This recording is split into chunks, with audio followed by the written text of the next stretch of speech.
Yoruba nation.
Yoruba nation.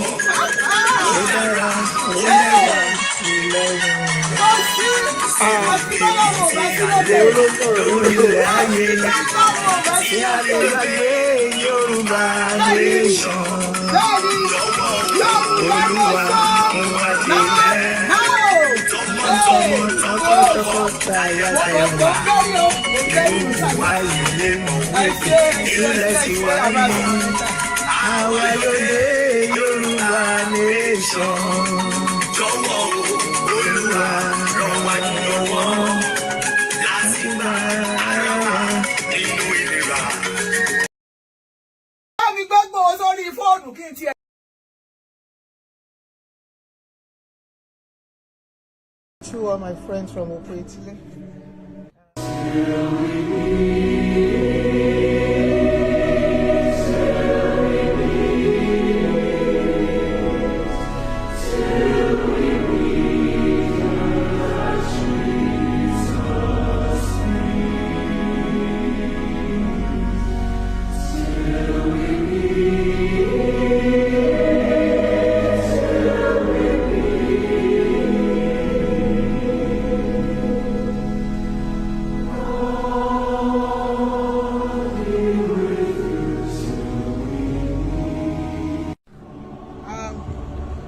Greetings.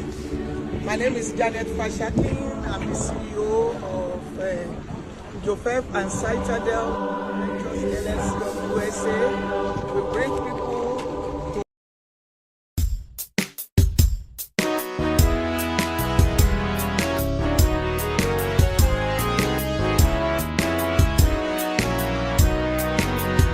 Ekason, Ekale, gbogbo ọmọ Yorùbá, ẹ káàárọ̀ káàkiri gbogbo àgbáńlá yìí. Orúkọ mi ni Sunday Adéyẹmọ tí gbogbo ìmọ̀ sí Sunday Igboho.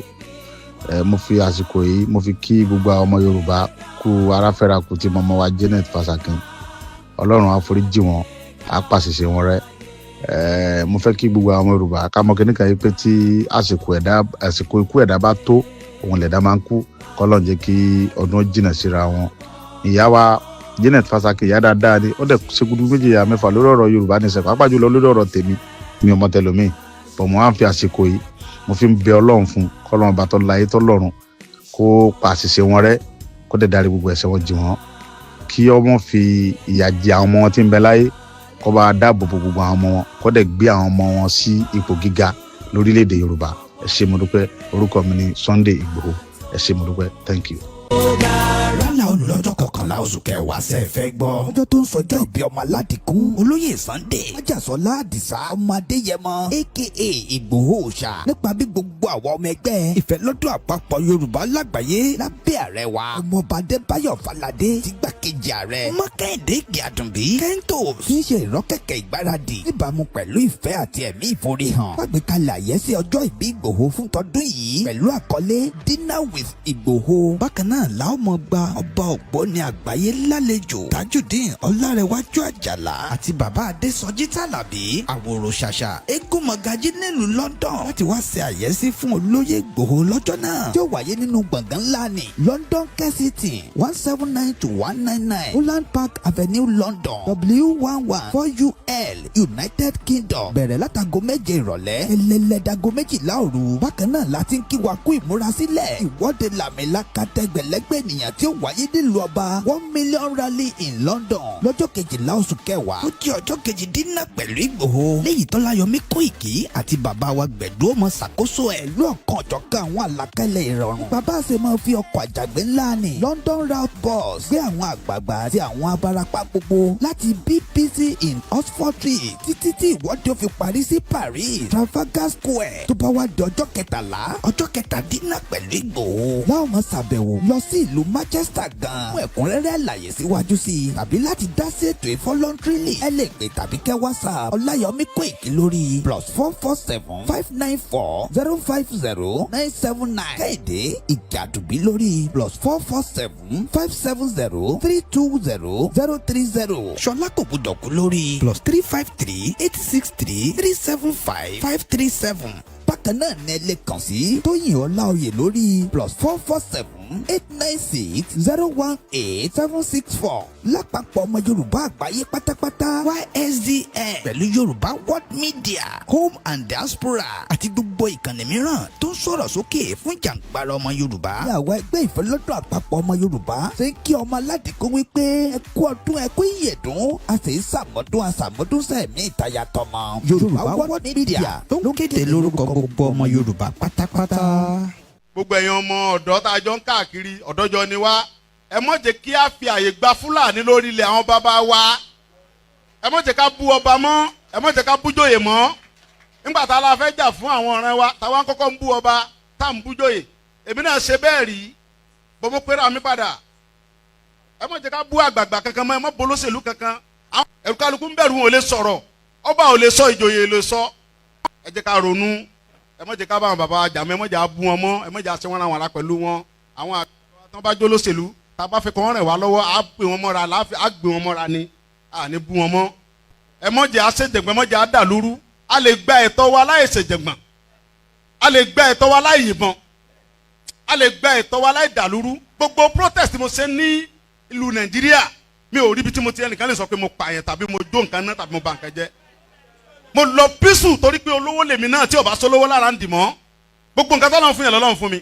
mi ṣe tálákà tó dé pé mo dìde fún jà Yorùbá big man ni mi àwọn tó jẹ́ ọ̀rẹ́ mi tó súnmọ́ mi tó ní owó ní kí ni mo wá lọ bẹ̀ pé sọ́wọ́ lè mi mò ń fẹ́ ni kí n sọ yìí tí mo fẹ́ mo ní ìsọ̀rọ̀ owó àní ọ̀rọ̀ ìran mi ni mò ń sọ kí n wọ gbowó kí n gbéra kí n pé mò ń lọ ọ̀dọ̀ ọba àgbowó mò ń lọ ọ̀dọ̀ oníbodè òfin gbowó kí n kójó wọlé kọ́kàn mi balẹ̀ kí n dá wa mọ́tò kí n mọ́ rìn bọ̀ kí Fúlàní mọ́ dá mi dúró títì kí n délé kí bàbá sọ pé kí n gbé tírélà sùn kí n mọ́ gbé lọ àwọn bàbá wo lè lóko mọ́ wọn ò lè lóńdò ẹ jẹ́ ká fọwọ́sowọ́pọ̀ ká ti àwọn bàbá wa lẹ́yìn ká dá security ti wa lẹ̀ ká sọ fún wọn kí wọ́n bá wa fọwọ́ tì í ká lé wọn kó nu oko wa ẹ ṣé mo dúpẹ́ Jésù Olúwa wa.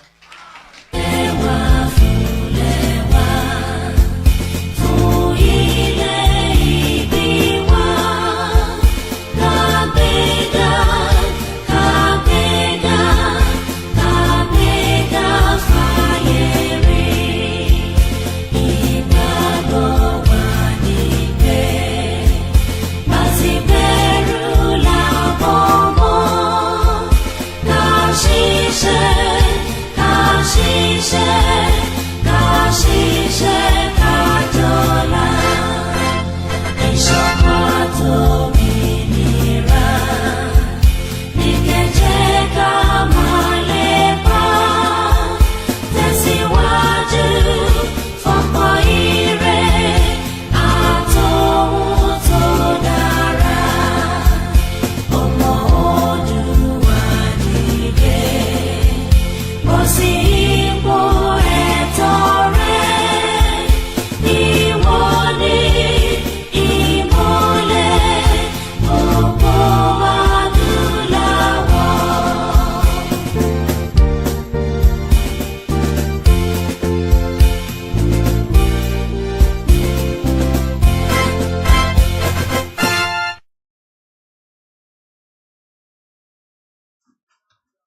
Wa mo kí gbogbo wa pé ẹ mà tún kálẹ̀ àtúnkàbọ̀ sórí ìkànnì wa tí a mọ̀ sí Koiki Media. Tí ẹ bá ń gbọ́ ohùn mi dáadáa, ẹ bá mi make sure pé ẹ bá wa fi sínú comment section kí a lè mọ̀ pé ẹ ń rí wa gbọ́ dáadáa. Mo kí gbogbo wa, mo kí wa pé a kálẹ̀ ẹ káàbọ̀ sórí ìkànnì wa tí à ń pè ní Koiki Media. Mo kí gbogbo ẹ̀yin ọ̀jọ̀gbọ́n àti ẹ̀yin tí Elédùmarè fún ní làákàyè ní sáà yìí tí a wà tí à ń pè ní àsìkò tiwa. Torí pé ní gbogbo generation kọ̀ọ̀kan sáà kan ni. Sáà tá wà nú ẹ̀ is not a mistake. It's also an important one for us as well. So before we dive into the discussion, ẹ jẹ́ ká dúpẹ́ fún bàbá wa Professor ADEBANJI Akintoye Emeritus Professor tí Ọlọ́run fún wa ní generation yìí pé ká nírú àwọn bàbá bẹ́ẹ̀ yẹn lọ́wọ́ àtàwọn tí wọ́n gbà fún bàbá yẹn. Torí kò ń ṣe gbogbo èèyàn ló gbà fún Professor ADEBANJI Akintoye. Ọ̀pọ̀lọpọ̀ àwọn àgbààgbà ló ń bẹ nílẹ̀ Yorùbá, àmọ́ ọ̀pọ̀lọpọ̀ wọn kọ́ ni wọ́n nífẹ̀ẹ́ sí nǹkan tí bàbá Akintoye nífẹ̀ẹ́ sí.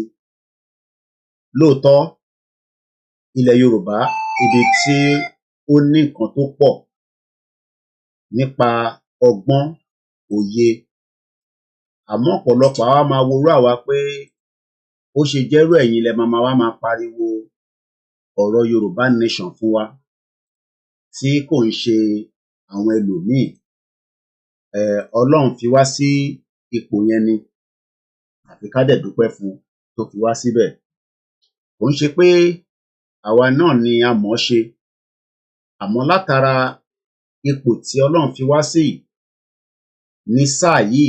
Torí nígbà kan Ọlọ́run fi bàbá Awólọ́wọ̀ sípò yẹn ní ọ̀pọ̀lọpọ̀ fi láǹfààní láti fi mọ bàbá wa Awólọ́wọ̀. So lénìí náà nísìnyí tí ọ̀pọ̀lọpọ̀ yín tẹ́ ń gbọ́ wa, tẹ́ ń wò wá, tí ẹ bá wá wò pé báwo tún ni tàwọn eléyìí náà tún ṣe jẹ́, Ọlọ́run ló fi wá síbẹ̀. Àmọ́ Elédùmarè tó fi wá síbẹ̀ kò ṣe mistake. Torí pé tá bá ní ká wo ọ̀pọ̀lọpọ̀ àwọn àgbààgbà tó ń bẹ nílẹ̀ Yorùbá tí wọ́n ní ọgbọ́n, tí wọ́n ní òye, kí ló wá dé táwọn sọ in táwa ń sọ yìí? Ṣáwọn rí nǹkan míì ní táwa ò rí? Àbí in táwa ń sọ yẹn kò ń ṣe tí àwọn nífẹ̀ẹ́ sí? Nítorí pé in tá à ń pariwo pé kíran Yorùbá dá dúró nínú Nàìjíríà, ká kúrò nínú Nàìjíríà, ká dá dúró gẹ́gẹ́ bí orílẹ̀-èdè kan. Gbogbo àwọn àgbààgbà tẹ́ ń wò lẹ́yìn mi, gbogbo wọn náà ló mọ òtítọ́, àmọ́ àwọn ń wo bóyá àbí bákan. Ìdí tí a ṣe láti dúpẹ́ fún Professor Banji Akintoye tí wọ́n jẹ́ leader the Yoruba Self-Determination Group. Ẹ jẹ́ kí n ṣàlàyé nǹkan kan fún ọ̀pọ̀lọpọ̀ gbogbo wa. Púpọ̀ náà àwọn èèyàn tí wọ́n máa ń gbọ́ wa, àti pé torí a jẹ́ ẹni tí ó wà ní iwájú fọ́nrán ní gbogbo ìgbà. Bàbá Akintoye ni leader of the movement, kò ń ṣe Koiki Media. Ilé iṣẹ́ ni Koiki Media jẹ́. Ó dẹ̀ tún jẹ́ agbẹnusọ fún bàbá wa, bàbá dáadáa tí a mọ̀ sí olóyè Dr. Sunday ọmọ Adéyẹmọ Ìgbòho. Ó dẹ̀ tún wà lára ọ̀pọ̀lọpọ̀ oríṣiríṣi ẹgbẹ́ tí èmi náà darapọ̀ mọ́ lẹ́yìn ìgbà tí ìjàngbara yìí ń bẹ. Lótìtọ́ nígbà kan a believe pé Nàìjíríà country ni, àmọ́ nígbà tí ọ̀pọ̀lọpọ̀ àlàyé bẹ̀rẹ̀ sí yé wa, irú àwa tí a ti ṣiṣẹ́ nínú Nigerian community tí a dẹ̀ regretted, a fi sẹ́yìn. Kò mean pé àwọn tó wà nínú Nigerian community tó jẹ́ Yorùbá láàrin wọn àní bá wọn ṣe. So ọ̀pọ̀lọpọ̀ tí ẹ máa ń mistake platform mi fún platform tó jẹ́ pé òun gangan ní decision maker lórí Yorùbá nation, My platform is not the decision maker. Ibi tí a bá ti ní olórí méjì tí a dẹ̀ agree fúnra wa, ibi tí problem máa ń wà nílẹ̀ Yorùbá nìyẹn. Àwa gbà tán fún bàbá wa Professor Banji Akintoye, bẹ́ẹ̀ ni olóyè Ìgbòho náà gbà fún bàbá yẹn délẹ̀. Àwọn tí wọ́n gbà fún bàbá, àwọn ló mọ reason tí wọ́n ṣe gbà fún, and we cannot be questioning them. So tá bá ń sọ̀rọ̀ Yorùbá Nation campaign, many of you might not understand that the Yoruba Nation has a leader, and that leader is Professor Banji Akintoye. Apart from Professor Banji Akintoye, a tún wá ní organization, because reason tí mo ṣe ń sọ̀rọ̀ yìí ni pé lénìí I've received 2 different audio, and every time wọ́n máa ní kó pe Koiki ṣàkíyèsí, ẹ bá wa pe Koiki, ẹ pe Koiki, but it seems that they don't call YSDM and they don't call Baba Akintoye. But because àwa ni à ń sọ̀rọ̀, bóyá wọ́n fẹ́ fi ẹnu tèmi bá Baba Akintoye sọ̀rọ̀ ni. But I want us to be very clear that the decision makers wọ́n mọ tán ṣe, and whatever their decision is what I believe in, and I've never disagreed with those decisions because I know that they are doing the right thing. Ó wà lára reason tí mo ṣe lọ sílé ní 2021 láti lọ yọjú sí Baba Akintoye àti ọ̀pọ̀lọpọ̀ àwọn èèyàn àti bàbá wa Professor àti bàbá wa olóyè Dr. Sunday Igboho. Why then tí ẹ ṣe ní understanding fáwọn tí wọ́n really follow program yìí, tí wọ́n follow project yìí, tí wọ́n follow movement yìí, ẹ kàn ń gbọ́ bit by bit. A lot of you always want to use the Biafra to gauge Yoruba Nation, and you cannot do that. Ẹ lè fi ọ̀rọ̀ Biafra kẹ́ fi gauge Yoruba Nation. Biafra is a entity of their own. Wá tí àwa náà jẹ́ entity tọ̀dọ̀ tiwa.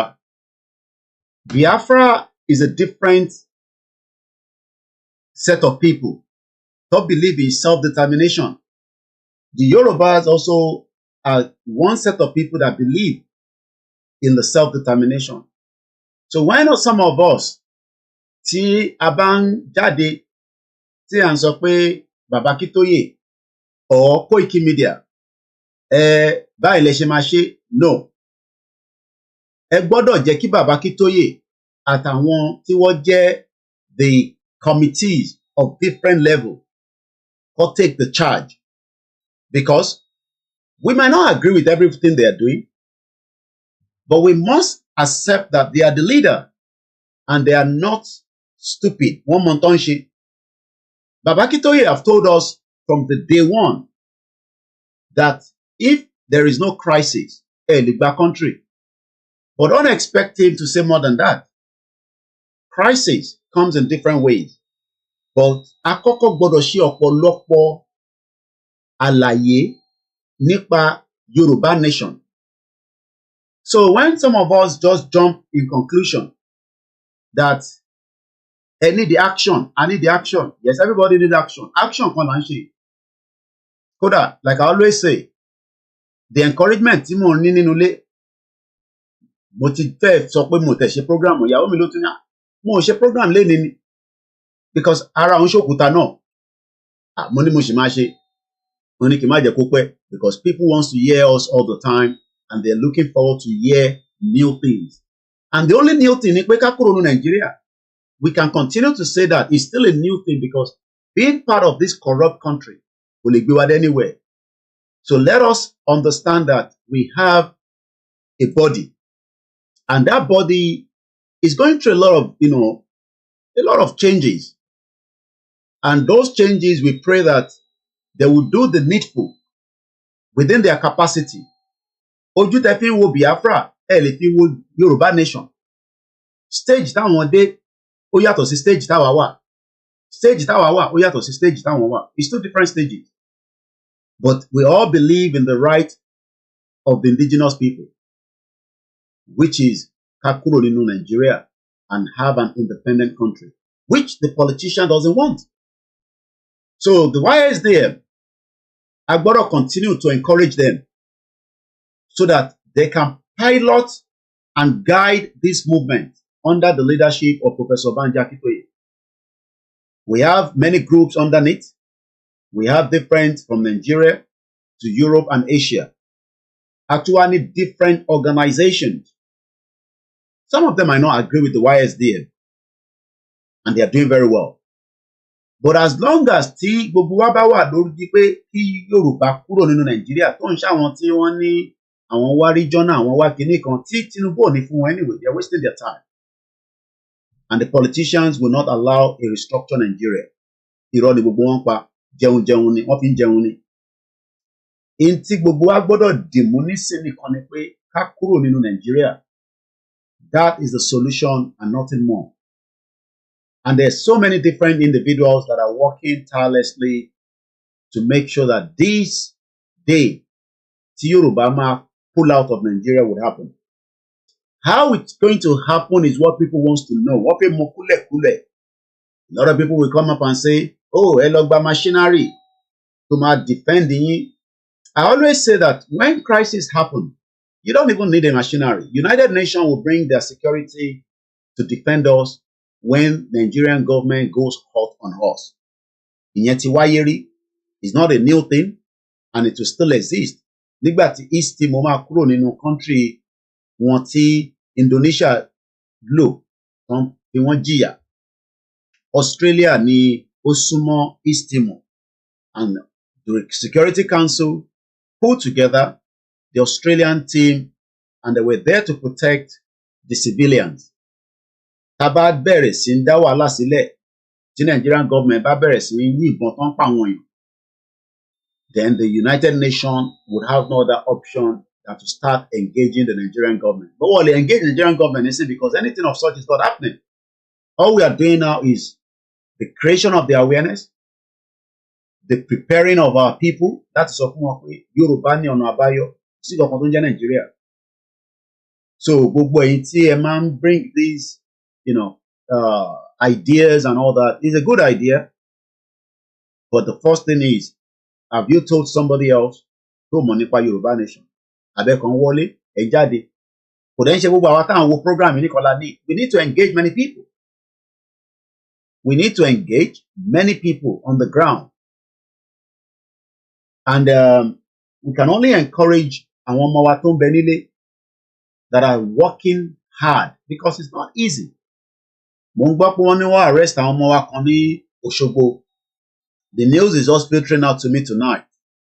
I will do further inquiries and I would find out exactly, what happened.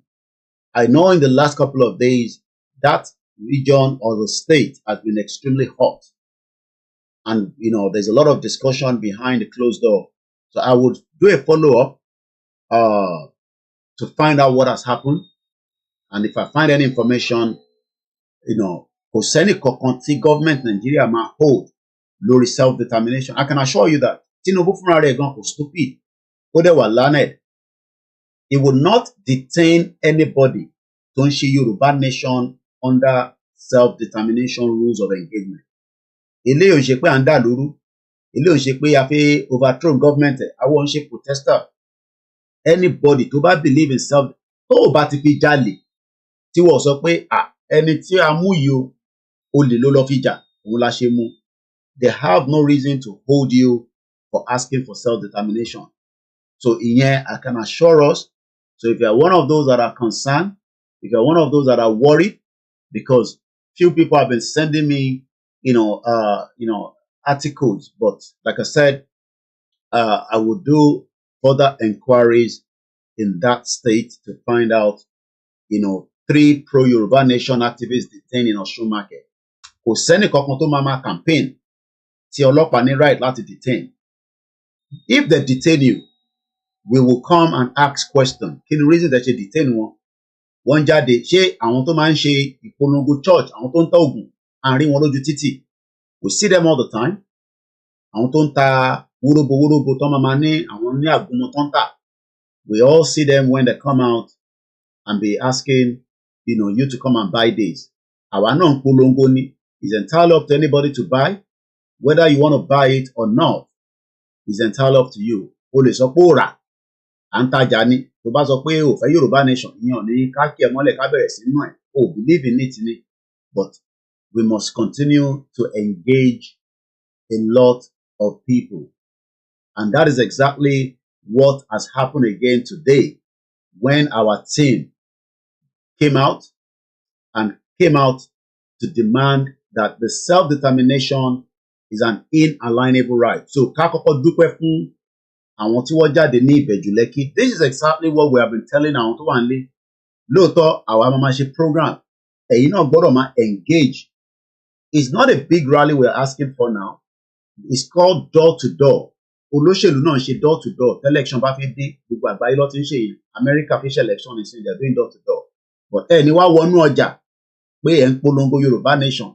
Bọ́lọ́pàá bá mú yín, tá bá ti wà aware, we will find out the police station.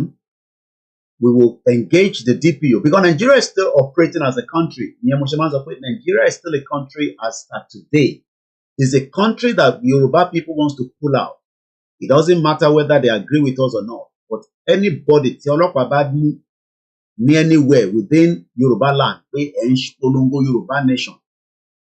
The job then is for us to find out the police station and then send representative there and we will ask question. Eléyìí ń sọ̀rọ̀ ìjà.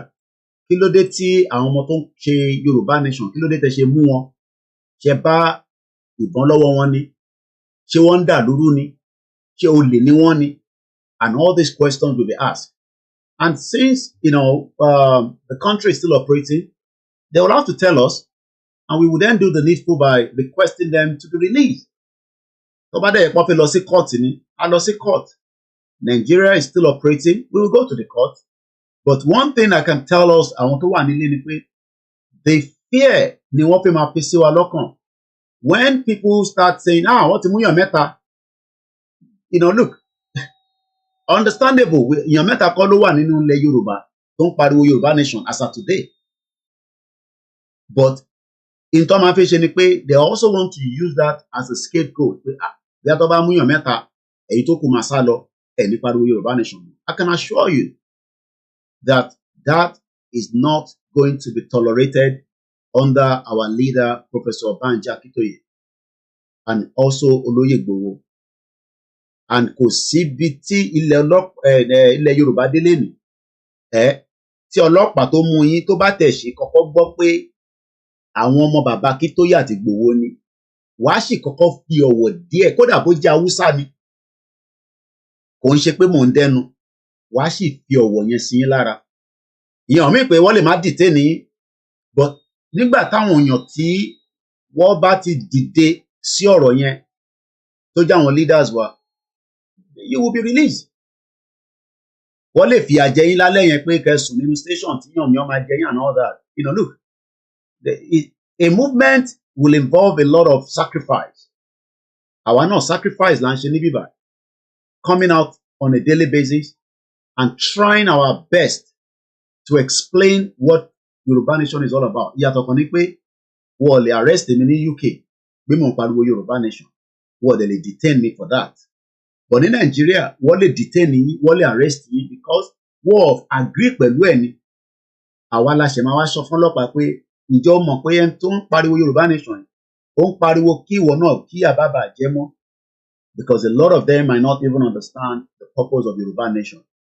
So mo fẹ́ kẹ́yìn tẹ́ wà nílé kí ìbẹ̀rù kankan wà lára yín. So àwọn tọ́nà mú ní Ọ̀ṣun, as a lot of us have been sending message to me, we will look into that. And we will find out what has happened. Má lọ ìyẹn mo ṣe máa ń sọ fẹ́yìn tẹ́ ń ṣe campaign nílé. Tẹ́ bá ń jáde, ní láti ní any reason láti gbé ní weapon. Gbogbo weapon tẹ́ need ní leaflet, stickers, àti as much of other materials, àti megaphone. Gbogbo ilẹ̀ Yorùbá ni wọ́n ti ń lo megaphone. Àwọn tó ń polówó church ń lo megaphone. Àwọn lásàlá tó lo megaphone.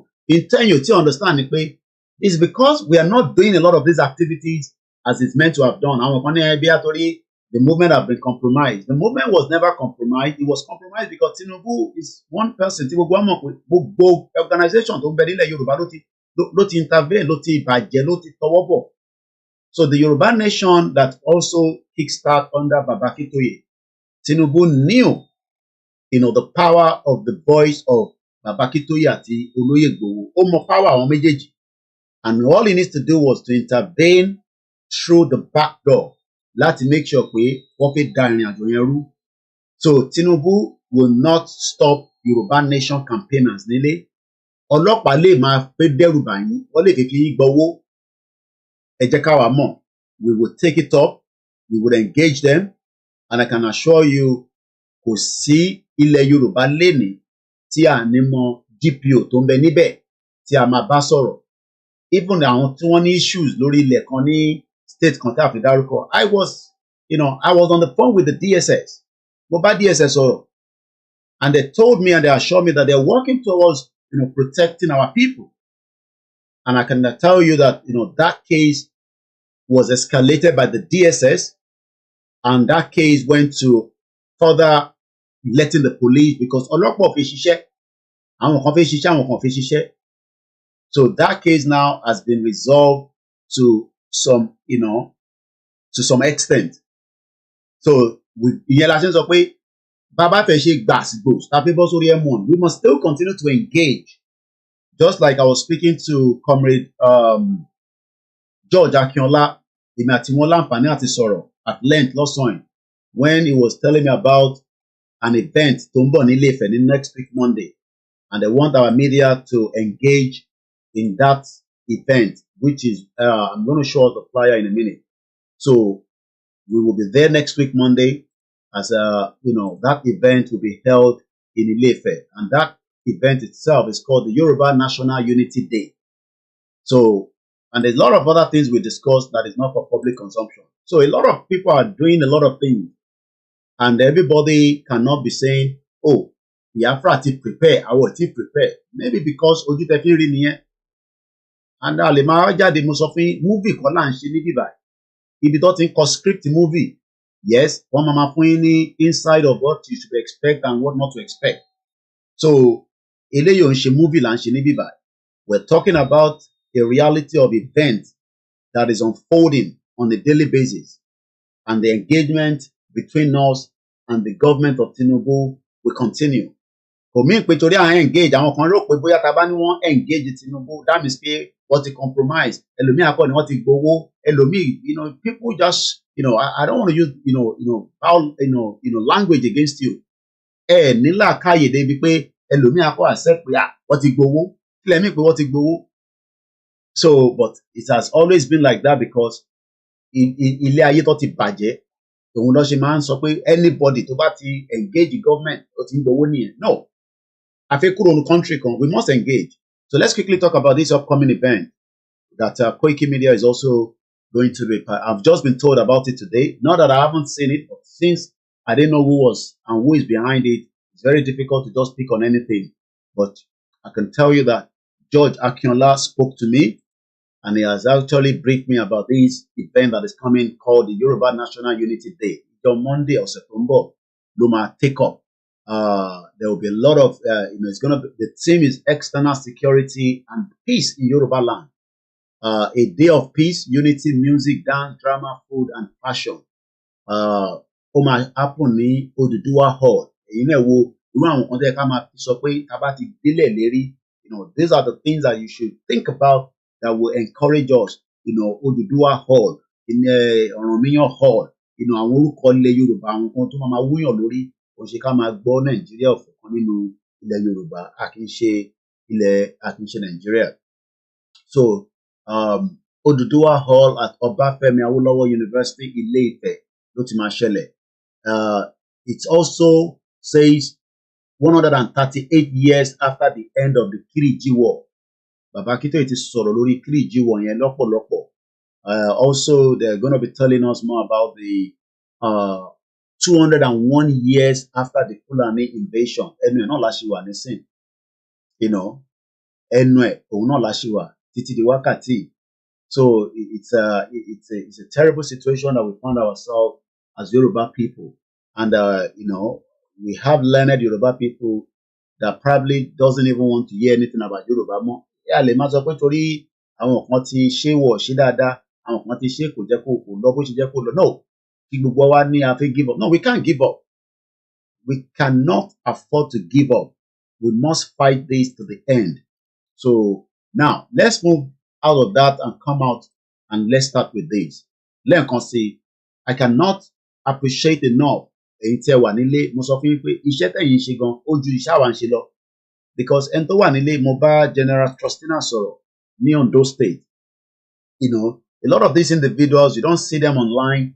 You know, I saw him on the Zoom tí wọ́n ń ṣe pẹ̀lú ìyàwó Janet Fashakin lánàá. Nígbà táwọn interfaith tó ń ṣe program wọn. These are individuals that are working, you know, quietly. A lot of people are doing a lot of different things. What we need to do, we need to continue to encourage àwọn tó wà ní diaspora àti àwọn tó wà nílé, because nothing is going to come out of Nigeria. I can assure you that if you think that anything is coming out of Nigeria, you're fooling yourself. So, ekolele ti ṣẹlẹ̀.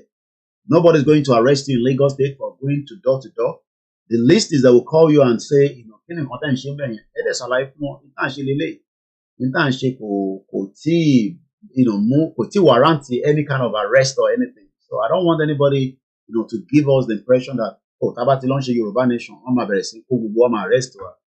Ọ̀tọ̀ ni stage tá máa dé tí àwa àti government ò ní gbọ́ra wa yé mọ́. Ìyẹn ló ń pè ní crisis. Ìyẹn ló ń pè ní ìjà. Ìyẹn ló ń pè ní gbogbo ẹ̀ máa dàrú. But for now, we must continue the engagement. So that is the most important thing. And don't expect, you know, our leaders to be coming online and be telling you, you know, oh, Atiba Okoko Michael country sọ̀rọ̀, Atiba Ojú Ẹlẹ́gbà Mike country sọ̀rọ̀, nítorí àfẹ́gbà Yorùbá nation. I mean, you know, I don't think some of you understand, you know, what diplomacy is all about. Diplomacy is done quietly. And some of you don't even know, you know, the kind of internal crisis that one Biafra don't go through. Anyone in the government one, yes, now. So there's a lot of propaganda out there as well. There's a, you know, look, in a fight like this, there'll be propaganda. There's a media war. You know, February one don't go bonsita. Our bani botafeko sita. You know, ni botafeko sita no niye. Tásìkò bá tó, tá bá nídìí pé a máa kó bọ́n síta, a máa kó bọ́n síta, kò sí ẹnu mi lẹ́ ń sọ. Tásìkò bá tó, ìbọn máa jáde sójú títì, kò sẹ́ni kankan tó máa stop ẹ̀. Kò tí ì di stage a máa kó bọ́n síta ni. Ìbọn ń ṣe kínní ojoojúmọ́ ló ń lò bọ́ l'Amẹ́ríkà tó fi ń para wọn dànù. Tásìkò bá tó, ìbọn máa róòlì síta lójú títì táwa náà máa show AK-47. Terrorist show AK-47 ti gọ́ọ̀mẹ̀ntì orí kankan ṣe. So gbogbo síyá táwọn Biafran show yẹn, àwọn ò lè accept pé pẹ̀lú gọ́ọ̀mẹ̀ntì mọ̀ àwọn ti kọjá stage kan ni. So ẹ má fi pé bóyá torí àwọ̀ níbọn nísìn omi bá lè kó bọ́n síta. Tásìkò bá tó, ẹnu mi lẹ́ ń sọ. A máa tọ́wọ́ bá fẹ́ kó bọ́n síta gbẹ̀mí máa gbọ́n pé ká kó bọ́n síta. A máa show ẹ̀, but for now we don't need that. What we need is continue the engagement and discussion and telling our people more and more reason why a corrupt country, bí olórí burúkú country kan pé Nigeria, one of the most corrupt country in the world. Taban sọ pé corrupt country, Nigeria lè máa mú bàbá Akintoye sọ fún wa pé $25 trillion have left the offshore of that country láti 1960. So ẹ jẹ́ ká gbọ́ lára àwọn engagement tó ṣẹlẹ̀. Eléyìí ní nísìn. Ẹlòmíì ò ní wo eléyìí nísìn tó bá dọ̀là nísìn. A ní wọ̀ ṣe kankan. Wàá kọ̀ jókòó sínú yàrá wọn ẹ̀ máa ṣe ọ́díò jágbàgbà jógbòjògbò. A ní kẹ́ tẹ̀lé wa lórí Twitter, tẹ̀lé wa. Àbá dẹ̀ encourage àwọn Biafra fún àwọn Biafra wà lórí Twitter. You know, half of the 40,000 followers, the money 20,000 are Biafran. Wọ́n ṣe ọmọ Yorùbá, but wọ́n appreciate nǹkan tá à ń ṣe. Ṣáàmọ̀ Biafra ló máa bá mi retweet tí bá post. Ẹ jókòó sórí Facebook, ẹ jókòó sórí YouTube. À ń sọ pé Twitter gangan ni the most important part of the fight. Kò sí hashtag Ìgbòho níjọ́ kan pé kó tẹ̀ trend in 1 week ojoojúmọ́. So but bí a torí pé báwa ṣe ni la ṣe wò pé kò necessary. So ẹ máa jáde, àwọn ilé ìdó jáde nísìn, à show fídíò wọn, à encourage wọn, èèyàn kan wá dé lọ́la nísìn, a ní wọ̀ṣìn kankan ní Nàìjíríà, òun ò gbọ́n kankan. Báwo ló ṣe fẹ́ gbọ́? Ṣé ibi tẹ́bí tẹ̀tí ń pa yín, báwo ló ṣe fẹ́ gbọ́n kankan? So don't blame us for that. You blame yourself. If you want to hear something, you go to the platform. You know, tẹ́tí máa gbọ́n kan tó ń sọ. Ẹ bá ti lọ gbọ́n kan tó ń sọ. Problem yìí nìyẹn kò ṣe problem tèmi. Not much we can do on that. So ẹ jẹ́ ká gbọ́n kan tí ó ṣẹlẹ̀ ní, mo dẹ̀ dúpẹ́ lọ́wọ́, you know, pastor kan ló fẹ́ sọ̀rọ̀ nísìn. Kò nítorí orí olókun wà nínú flag. ìyẹn kọ́ ni problem tiẹ̀ ní tó ṣọ́fẹ́ sọ òun ni kí gbogbo àtẹ̀tì kájọ gbọ́.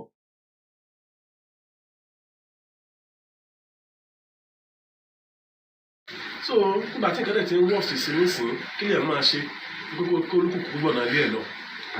yes na wọn kúkú gbọ́nà ilé ẹ̀ lọ. àwọn tó wà ní ilẹ̀ Ìgbò kápá lọ ilẹ̀ Ìgbò wọn àwọn tó wà nílẹ̀ Yorùbá ká jókòó sílẹ̀ Yorùbá wa ká máa ṣèjọba fún ara wa. so láti bẹ̀ lọ olúkúkú àmọ́ nǹkan tó ń ṣe kò sí nǹkan Nàìjíríà mọ́ ju pé kí Yorùbá nation kó take control. ó dẹ̀ take control àmọ́ nǹkan táwa ní àwọn náà máa nǹkan táwọn ní. understand olúkúkú ló máa nǹkan tí Ọlọ́run ṣe fún ìlú kọ̀ọ̀kan tọ́lọ́run dẹ̀ ṣe fún ká máa maintain nǹkan tọ́lọ́run ṣe fún wọn. so kò ní ìdí ká darapọ̀ tọ́ba dẹ̀ fẹ́ sọ pé kán yan olórí ọ̀kan so káwa wà ní tiwa káwọn náà wà ní tiwọn kẹ́lẹ́kẹ́ náà wà ní tiwọn títọ̀ náà wà ní tiwọn. so ká máa fún nǹkan tó bá tọ́ sólúkùkù kó máa ṣe nǹkan ẹ̀ lọ bí bá ṣe sí látilẹ̀ wá nígbà yàn bàbá wa nígbà tó gbòmìnira wọn àdáṣẹ́pọ̀ wọ́n yan olórí ẹyọ kan ṣoṣo. àwọn ti Yorùbá wọ́n ní olórí kan àwọn ti Hausa wọ́n ní olórí kan àwọn tí kò wọ́n ní olórí kan. so olórí olúkúlùkù ló wá jíṣẹ́ fún tòkè ó ti tọ́ nǹkan tẹ́ bá ní bílẹ̀ máa jẹ nǹkan tẹ́ bá ṣe bílẹ̀ máa jẹ nǹkan tẹ́ bá ṣe náà lẹ́ máa jẹ. so wáyé tí wọ́n fi dá gbogbo ẹ̀ papọ̀ tọ́lẹ̀ dà lóru. it's not going anywhere olúkúlùkù gbọ̀nà lé ẹ̀ lọ́kàn náà máa ṣe tiwa kí Yorùbá nation kó gbàjọba tèmi nìyẹn. ẹ ṣe gan sa kí ni déètì ní. 18. now ẹ wo ohun tí alàgbà yìí sọ nínú gámẹ́ǹtì wọn lọ́wọ́ but because ẹ̀ ń dúró kí bàbá Adébóyè kó wá sọ̀rọ̀ fún yín báyìí bàbá Adébóyè ò ní sọ̀rọ̀ báyìí I don't know if you are waiting for bàbá Adébóyè pé ó máa wá sọ̀rọ̀ báyìí ẹ̀ ní ever gbọ́ kí bàbá Adébóyè sọ̀rọ̀ pé kí Yorùbá dá dúró ẹnu mi lẹ ti gbọ́ wọn kò ní bàbá yẹn ò ní sọ wọ́n ṣe pé bàbá yẹn Elédùmarè Ọlọ́run tó ń sìn láti over how many years kò tí ì sọ fún un but kò ní sọ so expectation àwọn Yorùbá nísìnyí ni pé no bàbá eléyìí ká àwọn eléyìí ò ń ṣe àlùfáà tó lórúkọ o eléyìí ò ń ṣe wòlíì tó lórúkọ o because ẹ̀ ń wá bàbá tó lórúkọ bíi bàbá Adébóyè kó wá sọ fún yín pé Nàìjíríà ò ṣiṣẹ́ mọ́ and that's what you're waiting for ibi tá a ti ní problem nìyẹn ẹ̀ ń dúró kí bàbá Adébóyè jáde kó wá sọ fún yín pé Yorùbá nation náà òun lọ́nà àbáyọ so irú bàbá tí mò ń bọ̀ má bínú àlè máa dárúkọ lálẹ́ because in a very serious conversation ọmọ kí gbogbo apẹ àkójókòó ẹ bá pín tó very important nìyẹn. bàbá má sunkún mọ́ tí brother mi Pavilion tí bàbá yẹn tó sọ̀rọ̀ dáadáa ní ọ̀sán yìí but again ẹ fẹ́ bàbá má sunkún mọ́ because bàbá má sunkún mọ́ kò sẹ́ni tó mọ̀ wọ́n but Ọlọ́run mọ̀ wọ́n so ṣé Ọlọ́run tó ń gbẹnu àwọn bàbá yẹn sọ̀rọ̀ ṣé bàbá yìí nísìnyí mo pé mo ń bọ̀ bàbá má sunkún mọ́ yìí ṣe fi pé Ọlọ́run ò bá wọn lè sọ̀rọ̀ but you are waiting for bàbá Adébóyè kó wá bá yín sọ̀rọ̀ ẹ̀ ń dúró de Kúmúyì ẹ̀ ń dúró de Pọ́ládé Fáráṣì àwọn tó yẹ pé gbogbo wọn ló ń gbádùn ayé wọn gbogbo wọn ti di motivational speaker ẹ̀ ń dúró de Ìyá-Àdúrà mo sọ fún yín gbogbo èmi mọ̀ Ìyá-Àdúrà dáadáa mo mọ̀ bàbá Adébóyè dáadáa ẹ̀ ń dúró kí Ìyá-Àdúrà wá sọ fún yín pé Ọlọ́run so mo sọ fún yín bó bá wù Ìyá-Àdúrà kó máa dáná lójoojúmọ́ fún yín ní church ẹ̀ ní Nàìjíríà ìyẹn kọ́ la need kí yàn kan máa dáná fún anybody mo ti jẹun nísìn látọ̀sán mo ti jẹ èyí tí mo jẹ kò tí digest tí bá tún fẹ́ jẹ nǹkan kan nísìn bí a fruit ní kí n dẹ lọ sùn bá mo ṣe need church kó máa fún mi lóúnjẹ mo need church kankan mo need mọ́ṣáláṣí wọ́n gbé sàárà wọn lọ síbi tó bá fẹ́ gbé lọ bọ̀tẹ̀ ń dúró káwọn yẹn wá sọ fún yín àwọn olóṣèlú ò ní yẹn bá sọ fún yín pé ká pín olè làwọn yẹn tẹ́lẹ̀ òun expect kí Fáyọ̀ṣe sọ fún yín pé ká pín ní ká kúrò ní Nàìjíríà òun expect kí Fáyẹmí sọ fún yín those are not gonna tell you ẹ ká kọ́ gbọ́ díẹ̀ nípa bàbá má sunkún mọ́ bọ̀tẹ́ ẹ̀ nífẹ̀ẹ́ bàbá má sunkún mọ́ because kò ń ṣe irú chọ́ọ̀chì bàbá yìí lẹ fẹ́ lọ ẹ fẹ́ lọ sí chọ́ọ̀chì ibi tẹ́rò pọ̀ bí bàbá Redeem àtàwọn Kúmúyì àtàwọn bẹ́ẹ̀ bẹ́ẹ̀ lọ bẹ́ẹ̀ tàwọn yẹn lẹ́ ń dúró kọ́ sọ fún yín pé Nàìjíríà gbọ́dọ̀ kù we are jokers adáhùn sí pé àwọn táwọn fẹ́ nìyẹn sáwọn ilé tó ń sọ̀rọ̀ ní sí wọn ọmọ tó ń sọ ní Prophet Nasiru la ń sọ̀rọ̀ gbogbo wọn sọ pé Nàìjíríà yìí nǹkan kan wrong but bàbá Adébóyè ò jáde kó sọ pé Nàìjíríà nǹkan kan ti wrong kò sọ clearly a máa bá a sọ̀rọ̀ pẹ̀lú need parables níbi tílẹ̀ dé nílẹ̀ Yorùbá nísìnyí we need clarity so that kí àwọn Christian lè mọ̀ pé ọ̀rọ̀ Nàìjíríà kọ́ ni problem wa mọ́ nísìn ni problem wa nísìn Nàìjíríà ni because ìlú tí corruption wà nínú ẹ̀ akọ̀mọ̀ mẹ́mi lọ lójoojúmọ́ ni. So, but because everybody is been told lies for a very long time. Ìlú tó ti wọ on auction. Ẹ jẹ́ ká gbọ́ bàbá Máṣekúnmọ́dé ẹ̀ka tó tẹ̀síwájú pẹ̀lú àwọn ọmọ wa tí wọ́n jáde ní Ìbẹ̀jú-Lẹ́kí láti túlọ̀ encourage àwọn another group. Ẹ̀yẹ ṣàṣọ fún wa pé ẹ máa jáde. Ẹ̀yin ò ní láti announce ẹ jáde lọ sínú market. Ẹ polongo fáwọn èèyàn. Ẹ ti gbọ́ nípa Yorùbá nation. Kí lẹ mọ̀ nípa ẹ̀. Ẹ̀rẹ̀ má dẹ̀ jáde kẹ́ lọ máa sọ pé no àní ṣe Christian lè sọ fún ẹnì kankan nílẹ̀ Yorùbá pé kò ní ṣe Christian ní ìdábàgbà country who the hell are you láti sọ fún yàn pé kò ní ṣe Christianity nílẹ̀ Yorùbá nídìí yẹn kò sọ di reason tá a ṣe fi dá dúró kò ní kankan ṣe pẹ̀lẹ́ sìn. Mo ń wo game show òun ló wà lọ́wọ́ mi níwájú screen ọmọ tí mo wò látẹ̀kọ́ tí mo ti rẹ́rìn yó bèbí kan wá síbẹ̀ ó ní wọn believe in Christianity kò ṣe 80s but àwọn astrology ni mo lọ́ọ̀rẹ́ mi kan Clyde is the same but àwọn Nigerians they are gullible you think everybody must be Christian orí yóò pè you think everybody must be Muslim ṣé gbogbo èèyàn ló gbọ́dọ̀ jẹ́ Muslim àti Christian so ibo ni kẹfà àwọn Buddhist sí àwọn Hindu believe in your own religion and leave the rest wọ́n bẹ̀rẹ̀ sí criticize girl yẹn Ọlọ́run dẹ́ bá ṣe energy ẹ̀ work pẹ̀lú kan náà bọ̀bọ̀ yẹn bẹ̀ ti gbé yẹn lọ́ntì ẹ̀ àwọn game show tí bèbí kan máa ń ṣe tó ń pè ní the hunt game show mo ṣe wò níwájú screen mi but ìgbà tó yẹ pé làákàyè yín ó ti wà too out of the box ó ṣe máa sọ fún yàn pé torí pé kò gba Christian ó níwọ̀n fẹ́ Christian kò gba Christian gbọ́ so because of that ó ti di ọmọ èṣù no ó ti di devil because gbogbo ọ̀rọ̀ èṣù àwa ọmọ èṣù làwa ọmọ èṣù lèmi àwa ń bọ èṣù ni because ó gbọ́dọ̀ máa bọ èṣù torí problem wà ní gbogbo àgbáyé UK gan bọ èṣù wọ́n bọ èṣù ní queen kú lọ́gbẹ́ran dání kí ló ń fẹ́ ránṣẹ́ wọ́n gbé wa ní gógó ṣé ojú ń du gbogbo wa ṣé torí pé ẹran yẹn white dáadáa ẹ̀yàn wọn kọ́ máa padà lọ́pọ̀ ẹran yẹn ní wọ́n máa tẹ̀jẹ̀ sórí ògùn ni wọ́n máa tẹ̀jẹ̀ sórí ògùn ni bọ̀tọ́ máa tọ́ nígbà tó ti deceive gbogbo wa ó gba sátọ́dé lọ́wọ́ wa so kíyàn kọ́kọ́ máa jáde ẹ máa lọ campaign pé Yorùbá nation kọ́ ni kò ní gba Christianity tó bẹ́ẹ̀ Christianity máa wà nílẹ̀ Yorùbá Islam máa wà nílẹ̀ Yorùbá àkọ́fẹ́ fundamentalist ni àfẹ́ àwọn ideology tó máa confuse àwọn ọmọ wa UK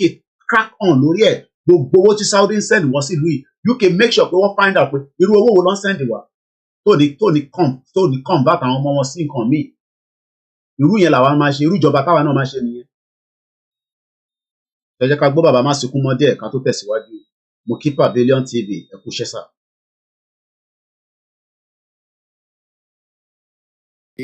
Àbábá yín ẹ wò ó a nílò láti gbára wa lásìkò mọ́ àwọn bàbá wa tẹ́ ń wò lójú ìwòran gẹ́gẹ́ bẹ́ẹ̀ ṣe mọ̀ wọ́n ẹ ti mọ̀ pé. Brother mi tọ́ náà wọn pé need account mi ẹ jẹ́ n show ẹ lè screenshot ẹ̀ account details mi nìyẹn so ẹ lè screenshot page yẹn bá ṣe ń show ẹ nísìn so nọ́mbà mi ó dẹ̀ wà lábẹ́ screen tẹ́ ń wò òun ni +44 yẹn kò sẹ́ni tó bá get mi tó máa náà wò ní get kódà dádì wa kan tí a jọ ń lọ sí rally wọ́n sì pè mí kọjá lẹ́nu so you might call I might not pick up straight away but kò sẹ́ni tó máa pè mí tí ẹ ní reach out sí mi tí mo lè má gbé straight away but you know by the end of the day we will make sure that you know we actually screenshot it so tẹ́ bá fẹ́ bá mi sọ̀rọ̀ ẹ má bínú mo wà lórí live nísìnyí mi ò ní lè join yín mo wà lórí live nísìnyí mo wà lórí live nísìnyí mo ní lè sọ̀rọ̀ mo wà lórí live program báyìí so tẹ́ bá sọ ẹ máa gba feedback ní ti pè tẹ́lẹ̀ sá all right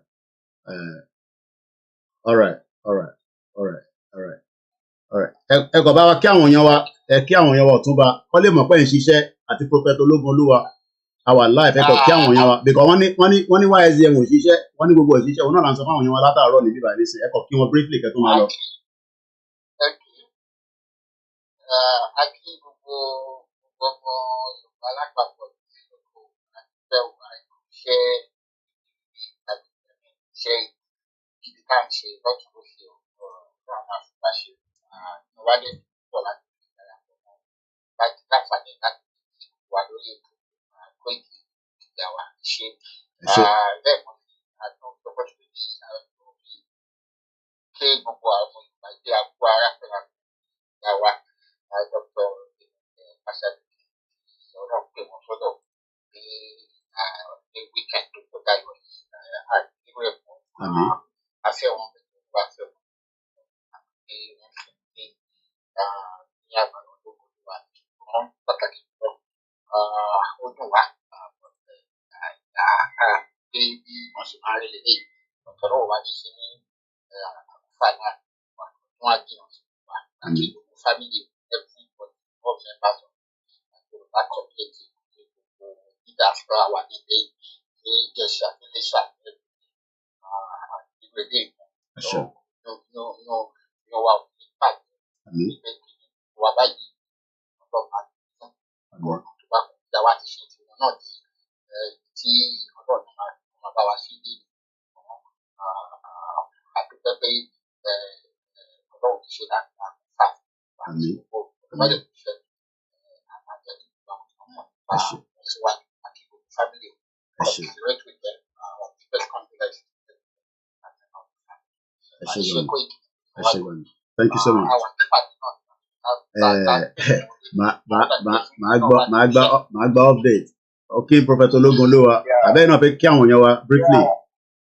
Bẹ́ẹ̀ni mo kí ẹ̀yin brothers mi ẹ̀yin sisters mi ẹ̀yin ìyá mi àti ẹ̀yin bàbá wa ní ilé ní gbogbo tí ẹ bá wà. A fi àkókò yìí sọ fún yín wípé Yorùbá nation is no going back. A ti wà lẹ́nu a kì í kẹsẹ̀ gbọ́dọ̀ ká tún padà sẹ́yìn mọ́.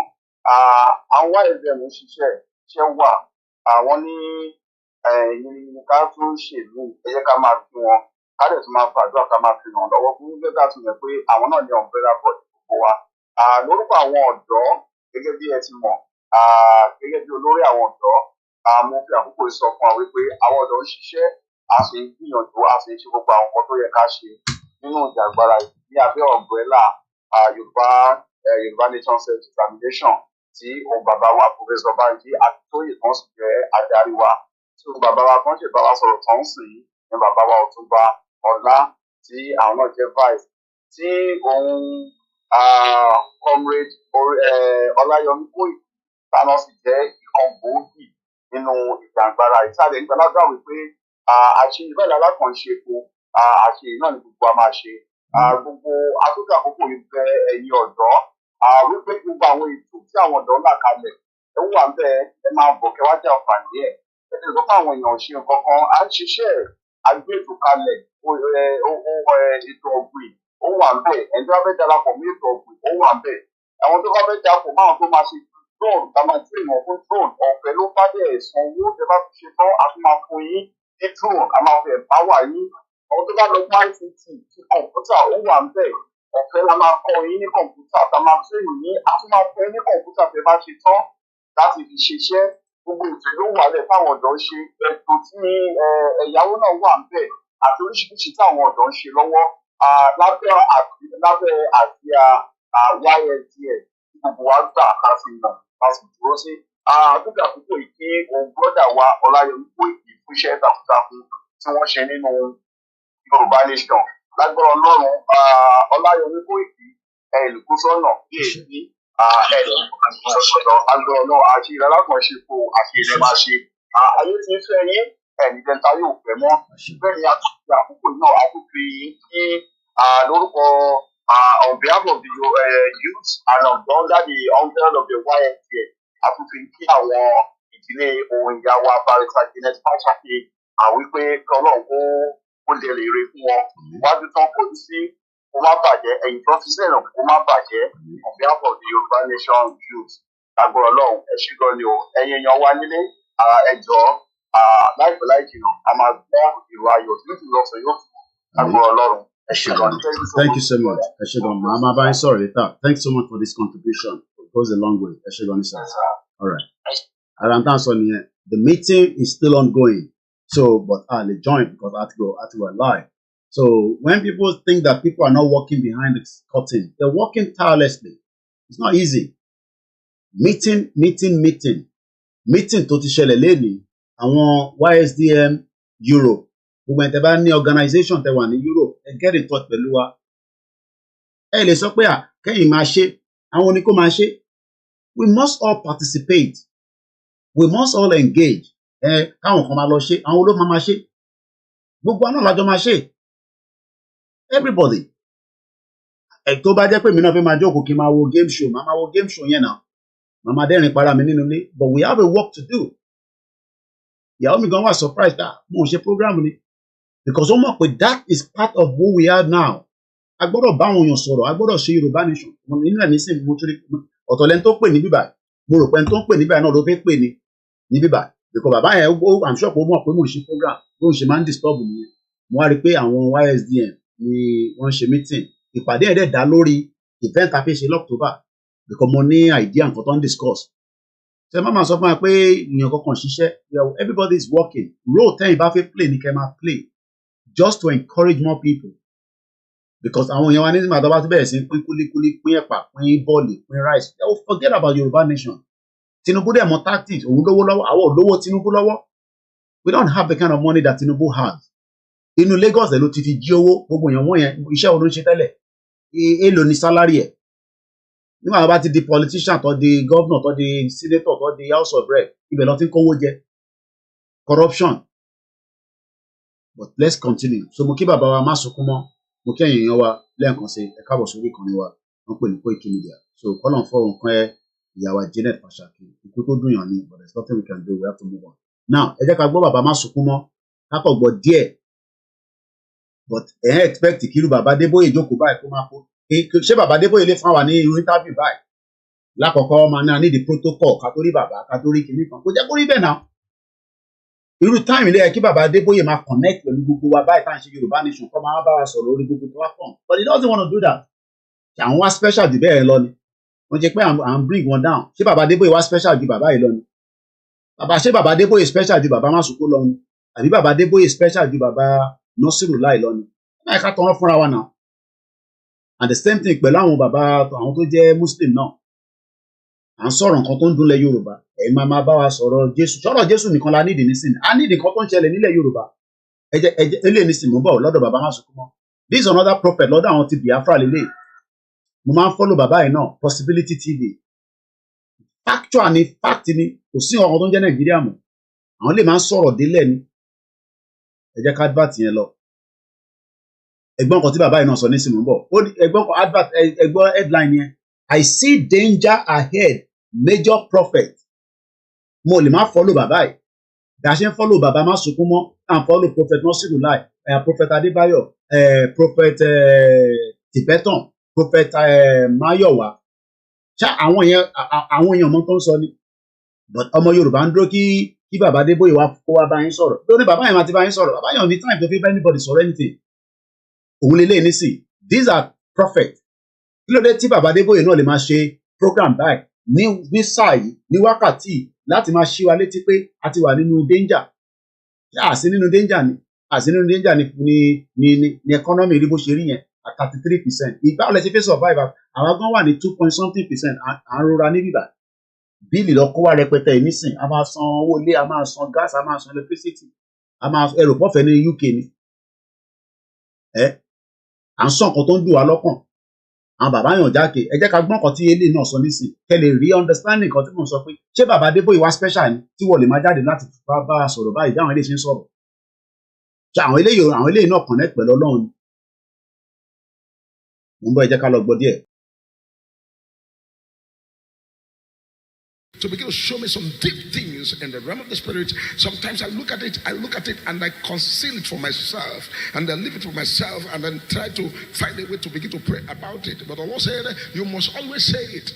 because the purpose of saying it out is for all the intercessors, because I know that whenever I come online, I am not the only prophetic individual that is online on Prosperirty TV. There are people there. I am seeing you all, prophets, I'm seeing you all, pastors, I'm seeing you, a lot of people that are online. Your duty is to pray. When the Lord has revealed anything, your own duty is to join the major prophet of God. Let us pray about that very issue. Because when we begin to pray about the matters and begin to look at the spiritual world to do what we need to do as human, then victory begin to come. Like the country Nigeria, when the Lord began to show the major prophet of God the domestic issues and things that are going to happen. When I Mokia Clement, did you hear what this man is saying? The domestic issues in tó affect àwọn èèyàn. Bàbá Adébóyè sọ yẹn, àwọn keep quiet. Ìyá àdúrà sọ yẹn, ẹ wá máa ṣe àjọ̀dún, ẹ máa ṣe kinní kan, ẹ máa ṣe à ń lọ sórí òkè. I need anybody kó lọ sórí òkè kankan mọ́ nísìnyí. I need nísìnyí pé kẹ́ bá wa sọ̀rọ̀ ká gbọ́, because a lot of people follow Yorùbá nation nítorí ẹ̀yin people yìí. Gbogbo yín dákẹ́. Ọlọ́dẹ máa ṣèdájọ́ gbogbo wa. Every single body lọ́lọ́run máa ṣèdájọ́ ẹ̀, torí pé Ọlọ́run tẹ́ àwọn gbogbo wa ń sìn, Ọlọ́run Elédùmarè ni, Ọlọ́run Mùsùlùmí ni, Ọlọ́run Kìrìsìtẹ́nì ni, àtẹni tó believe àtẹni tó believe, gbogbo nǹkan náà ló ń kọ sílẹ̀. And the country yóò work. I don't sleep for afternoon, my brother. So I need that to burn that energy before 12 o'clock, so that over my 12 olú àtúlọ̀ fẹ̀gbẹ́ lélẹ̀. Mo kí gbogbo yẹn tẹ́ wà lórí ìjókòó. Ilé òǹṣọ́pá ń criticize wòlíì Ọlọ́run kankan. Fact là ń sọ. Ṣé bàbá tó ń sọ̀rọ̀ yìí nísìn, ṣé kò mọ̀ tó ń sọ ni? Kò rí nǹkan ní spiritual realm ló wá ń sọ fún wa. Ṣé bàbá Adébóyè náà rí nǹkan ní spiritual realm? Kí ni bàbá Adébóyè rí ní spiritual realm nípa Nàìjíríà ní ká fẹ́ gbọ́? Àfẹ́ gbọ́ ọ̀rọ̀ mathematics kankan, àfẹ́ gbọ́ ètì. Kí ni ẹ̀ ń rí ní sáà yìí? Gbogbo tẹ bá rẹ sọ fún wa. Àyàwó ò lè jà. Àwọn ilé tó ń sọ ṣé wọ́n ń dẹ́rù bà wá ni? Ìbọn ń sọ reason pé in táwọn gbọ́dọ̀ sọ ní sáà yìí ni. Ẹ̀dá gbọ́ díẹ̀ sí ká wá lọ́dọ̀ gbọ́ bàbá ká tó padà sọ́dọ̀ àwọn ọmọ tó jáde níbẹ̀ jù lẹ́kì. Tó ẹlòmíì ò ní gbọ́ program nísìn. A ní wọ̀ṣìn kankan, gbogbo ẹ̀ quiet. Òun lè gbọ́ táwọn YSDM àti youth leader tá a bá sọ̀rọ̀ kan nísìn. Lórí ètò yìí náà ni. Meeting yẹn ṣì ń lọ báyìí títí ó lè another 30 minutes, wọ́n lè máa ti kúrò náà. From one meeting to the other, olúkálukú dẹ̀ ló níṣẹ́ tó ń ṣe náà. Mo kí ẹ̀yà mi Fagbémilékè. told you, I said, get yourself ready because the price of petroleum is going to hit 1,000 and above. The price of petrol will hit 1,000 and above. So, pardon? Petrol, awala ni petrol. How can we have the crude oil and we are suffering for it? I know it doesn't add up. It doesn't make sense. And you want us to remain in that country, a country and we come and pray for. Nobody pray for any of that stupid country anymore. Competent one they man follow àwọn diaspora tó ń parọ́ fún yín. Àwọn èèyàn ní wálé. Abroad náà la máa send £10, £20, $100. Àwọn America tàwọn tẹ̀ Ọlọ́run tẹ̀ kí àwọn dáadáa àwọn send owó kéékèèké. Owó gbẹ̀mú ní 200, 100. Ìjọ la máa fún yín lówó bẹ́ẹ̀. For how long? Ẹ jẹ́ ká gbọ́ díẹ̀ sí. Today, even without confirming the prophecy, many of you heard when the prophecy was coming from last year, from crossover night and all of that. The price of foodstuff, like the price of rice in some places. Somebody sent me a message from Port Harcourt. He said, man of God. I said, yes. He said, when you gave the prophecy, people should get rice. I went and bought rice at 60-something. Right now, man of God, in Port Harcourt, a bag of rice is sold at 100,000. I said, that is the prophecy that I gave here. And I told you to go and get it for yourself because of what is ahead. He said, man of God, I thank you because of that message, because it helped me. I have to use some money in my hand to get those bags of rice there in the house. Prakato Shalafaradin is called. Where there is counsel, there is safety. In the multitude of counsel, there is safety. For God to so much love the world and begin to give us revelations of things, God is trying to make sure that we are not unaware. God doesn't want his children to be caught unaware. Did you hear that point? God does not want the children to be caught unaware. Danger is ahead. Danger is ahead. So dìgbà tí danger yẹn bá ká wa mọ́lé ká tó mọ̀ pé danger is ahead. So dìgbà tí danger yẹn ẹ wo tí wọ́n fi sọ̀rọ̀ lé lórí ní next week Monday lórí Yorùbá National Unity Day. Wọ́n máa sọ̀rọ̀ nípa 138 years of after the end of 3G war. Wọ́n dẹ̀ máa sọ̀rọ̀ nípa 201 years after the Fulani invasion. Ṣé Fulani ò invade wa ni? Bẹ́ẹ̀ni, inflation nílùú ó lọ gẹ́múgẹ́mú ni. Ojoojúmọ́ bíìlì ni. Bí àṣẹ ẹ̀gbọ́n mi Ayuba triple DRS a ní ìlú pay as you go ni.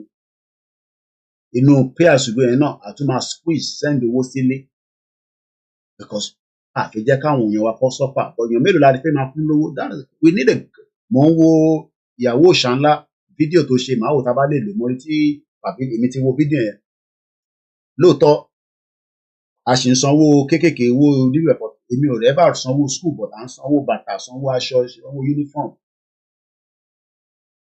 a ní ká kúrò ní Nàìjíríà ẹni ẹ fẹ́ kúrò ní Nàìjíríà gbogbo àná la máa jìyẹ ẹnu ẹni gbogbo àjọ wà yẹn ẹ bá mi gbọ́ wọlé share button torí Ọlọ́run ẹ jẹ́ ká gbọ́ man of God yìí díẹ̀ sí ká wá lọ gbọ́ bàbá má sunkún mọ́ àwọn tí ilẹ̀ Ìgbò lélẹ̀ kí ló dé tí a máa gbọ́ bẹ́ẹ̀ lẹ́nu àwọn tó kù náà tó jẹ́ àwọn wòlíì ńláńlá àwọn àfà ńláńlá ó ti jẹ́ àwọn bàbá prophet Adébáyọ̀ prophet Máyọ̀wá prophet Nọ́sírùláì bàbá Adébóyè gangan la fẹ́ gbọ́ lẹ́nu wọn nísìn a fẹ́ gbọ́ káwọn náà sọ kí ni on the spiritual realm kí lọ́lọ́run fi wọ̀n wọ́n inside the spiritual realm because if truly is a man of God nǹkan kan gbọ́dọ̀ máa jáde nínú àwọn ilé tó ń rí nínú spiritual realm bàbá Adébóyè náà gbọ́dọ̀ rí nǹkan kan ìtọ́ bá ń rí yẹn la fẹ́ gbọ́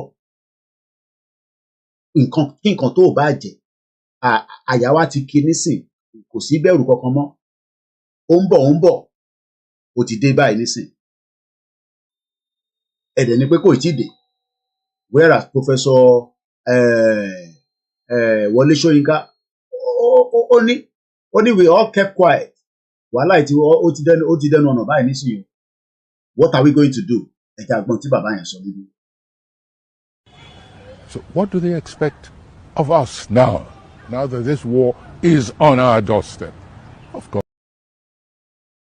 This war is on our doorstep. Ogun ló ń pè bẹ́ẹ̀. It's on our video yóò ń sọ̀rọ̀ last year 2 years ago ni. So ẹ̀yin rò pé kò tí ì sógun. Nítorí pé wọn bẹ̀rẹ̀ sí yìnbọn káàkiri gbogbo everywhere. Láti wá ní ogun, wọ́n fi ogun obi pa wá, ogun economy pa wá. A ní resources kò make any impact kankan ilẹ̀ Yorùbá fún wa. So what do they expect of us now that this war is on our doorstep? Of course, there has got to be civil mobilization. Mobilization yẹn là ń ṣe nísìn. Mobilization yẹn là ń ṣe. We are mobilizing, we are preparing you. Ondókì politician wa sọ fún ẹ pé ká má mobilize. The politicians are not going to tell you that they are criminals.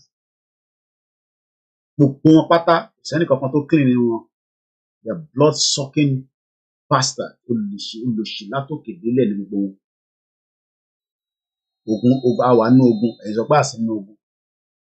Mo kí ẹ̀yin tẹ́ wà lórí Mixella and the rest of you on the Twitter and the Twitter space. Mo kí àwa Yétúndé Odúwọlé ẹ ṣé gan ni. Mo kí gbogbo ẹ̀yin olólùfẹ́ wa lọ́tùn lósì. And if we keep waiting for this to be centrally handled, we're all going to become, if we're not already, slaves. Ó ní tẹ́ bá ń dúró kí Tinubu wá yanjú ẹ̀ ṣe bí bàbá yìí lọ rí Tinubu. Ó náà fún Tinubu lọ́dún kan. Ó olórí kunkun ni kò gbọ́ràn. So that means pé wọ́n sọ fún pé in tó fẹ́ lọ dáwọ́lé kò lè work but olórí kunkun ni Tinubu kò gbọ́.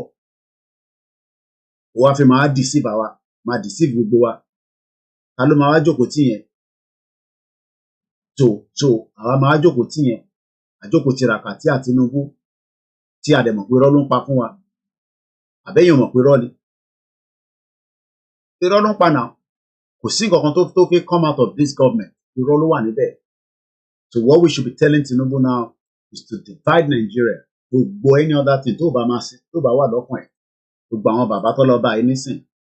Nígbà tó lọ bá wa gbéwó fún wọn. Gbé sínú báàgì wá gbé sẹ́yìn boot. Olúkálukú wọn ti lọ.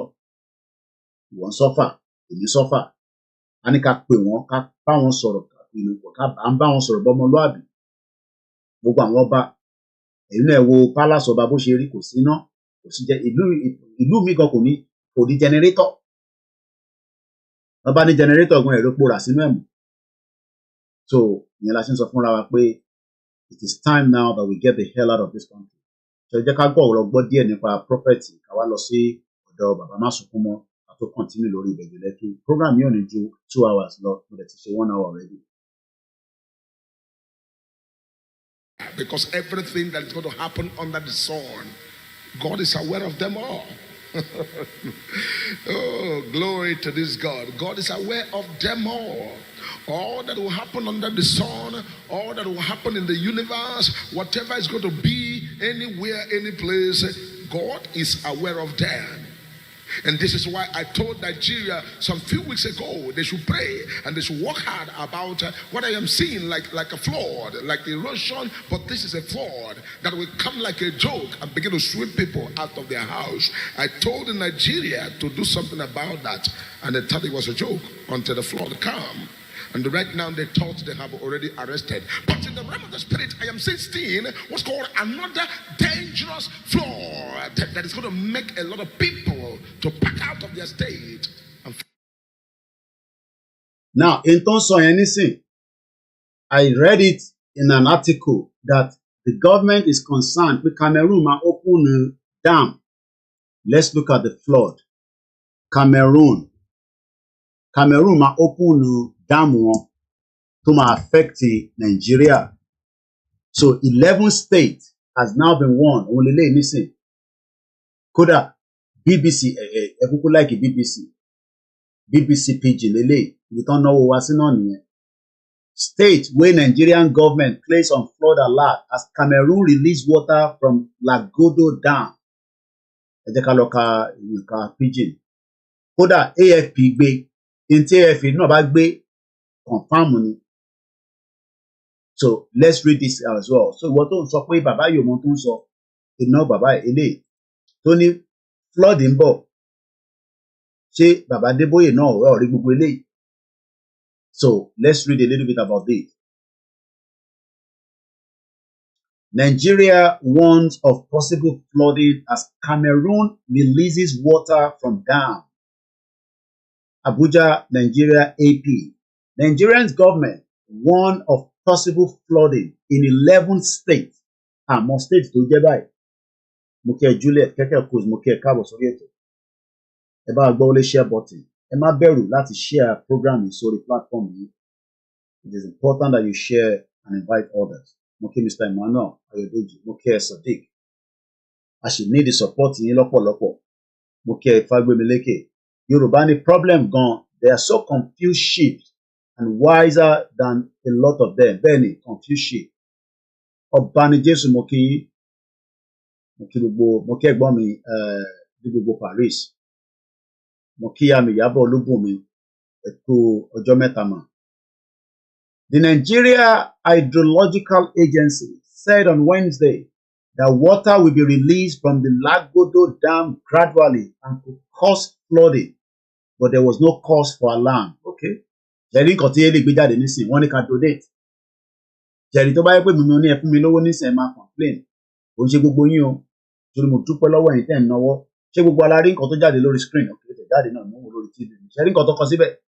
Beyond the headline, reliable political news from AP every day. Wọ́n ní kí n donate. Tó bá jẹ́ pé Koiki ló gbé screen pé kẹ́ donate nísìn, ìyá máa dìjà. Ìyẹn nìkan lẹ máa rí mú. Gbogbo nǹkan tá à ń sọ̀rọ̀ lé lórí. Ní mú yẹn, ẹ wo nǹkan tó ọ̀tọ̀ nìkan tí mò ń kà, ọ̀tọ̀ nìkan tó pop up lórí screen wọn. Wọ́n ní kí n donate. Because any media tó o bá ti béèrè owó, á jẹ́ pé media yẹn ti ń gbowó lẹ́yìn lọ́wọ́ àwọn olóṣèlú nìyẹn tó ti ń compromise yìí. Ẹ̀dẹ̀ gbọ́dọ̀ máa bẹ̀rẹ̀ careful. That means pé media yẹn ẹ máa ṣọ́ ọ̀rọ̀ tó ń sọ. Ìwé mi nísìnyí ìjọ ti bá ti stop tí mo gbó Tinubu mọ́, ó yẹ kẹ́ mọ̀ pé Ṣèyí Tinubu ti ní kọ́ wá gbówó fún mi nìyẹn. Olórí burúkú ni Ṣèyí Tinubu àti bàbá ẹ̀ dẹ̀ one bastard. Olòṣì ni wọ́n. Ògùn máa wọlé pa wọ́n lẹ́ẹ̀kọ̀ọ̀kan náà ni àsìkò ń bọ̀. A máa bọ́ sórí M1. Ẹni bá náà níjà ìrọ̀lẹ́ pa. Ìjà la máa fi parí gbogbo tó wà nílẹ̀ yìí. Ká kọ́kọ́ ṣe àlàyé fúnra wa. So mo fi pẹ́ lórí eléyìí. ẹ jẹ́ ká padà sọ́dọ̀ bàbá tí flood bá dé kó dé tó bá máa ba Nàìjíríà jẹ́ kó ba Nàìjíríà jẹ́ ní máa kú máa pẹ́ ní máa yè ló máa yè ni so àtayébáyé làwọn èèyàn ti ń kú ẹ ká lọ gbọ́ bàbá má sunkún mọ́ bọ̀ kí ògbọ́n yẹn tẹ wà lórí ètò ẹ bá ń gbọ́wọ́ lé share button ní máa kú máa pẹ́ ní máa yè ni ọ̀rọ̀ tó wà ńlẹ̀ gbogbo àlà máa jẹ breakfast. Kùkùté prophet ìyẹn bàbá wa bàbá aládùúrà. Bẹ́ẹ̀ni Clement I saw that olórí burúkú Yàyà Bello tó kówó jẹ tó fowó state tó fi sanwó school àwọn ọmọ in dollars ẹni tó yẹ ká mú petrol ká dáná sí ká ṣáná sí lẹ́sẹ̀kẹsẹ̀ kí wèrè ẹ̀ máa kú kó máa bá tiẹ̀ lọ. Nigerians will still defend somebody like that. And they will come on this platform, they will go on people that are shouting for the dissolution of Nigeria, that are talking nonsense. Analysis of shit. Somebody like David Odoye, Lori Brooke Mali, you should like it to come past that. Criticize àwọn Biafra. Ó ní agent ní Simon Ekpa. Ṣé òun náà kì í ṣe agent? A máa ní agent láwọn èèyàn kan. Yàyà Bello tó ẹ̀kọ́ ti tì mọ́ lé látijọ́ ẹ̀. Nonsense country. Ẹ wá ní kò sí ẹ wá ní fẹ́ pa corruption. How you gonna kill corruption tẹ́ bá wà ní Nàìjíríà? Corruption ló máa pa yín. Mo fi show bàbá yẹn money because ó flag mi lánàá lórí Instagram. So mo ní show bàbá yẹn mọ́ bàbá tí mo fi wọ̀nyí lánàá. Ẹ ká continue.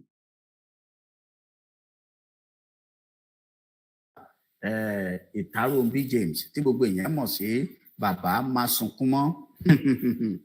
Ọ̀pọ̀lọpọ̀ á máa pè wọ́n ní bàbá Yorùbá nation.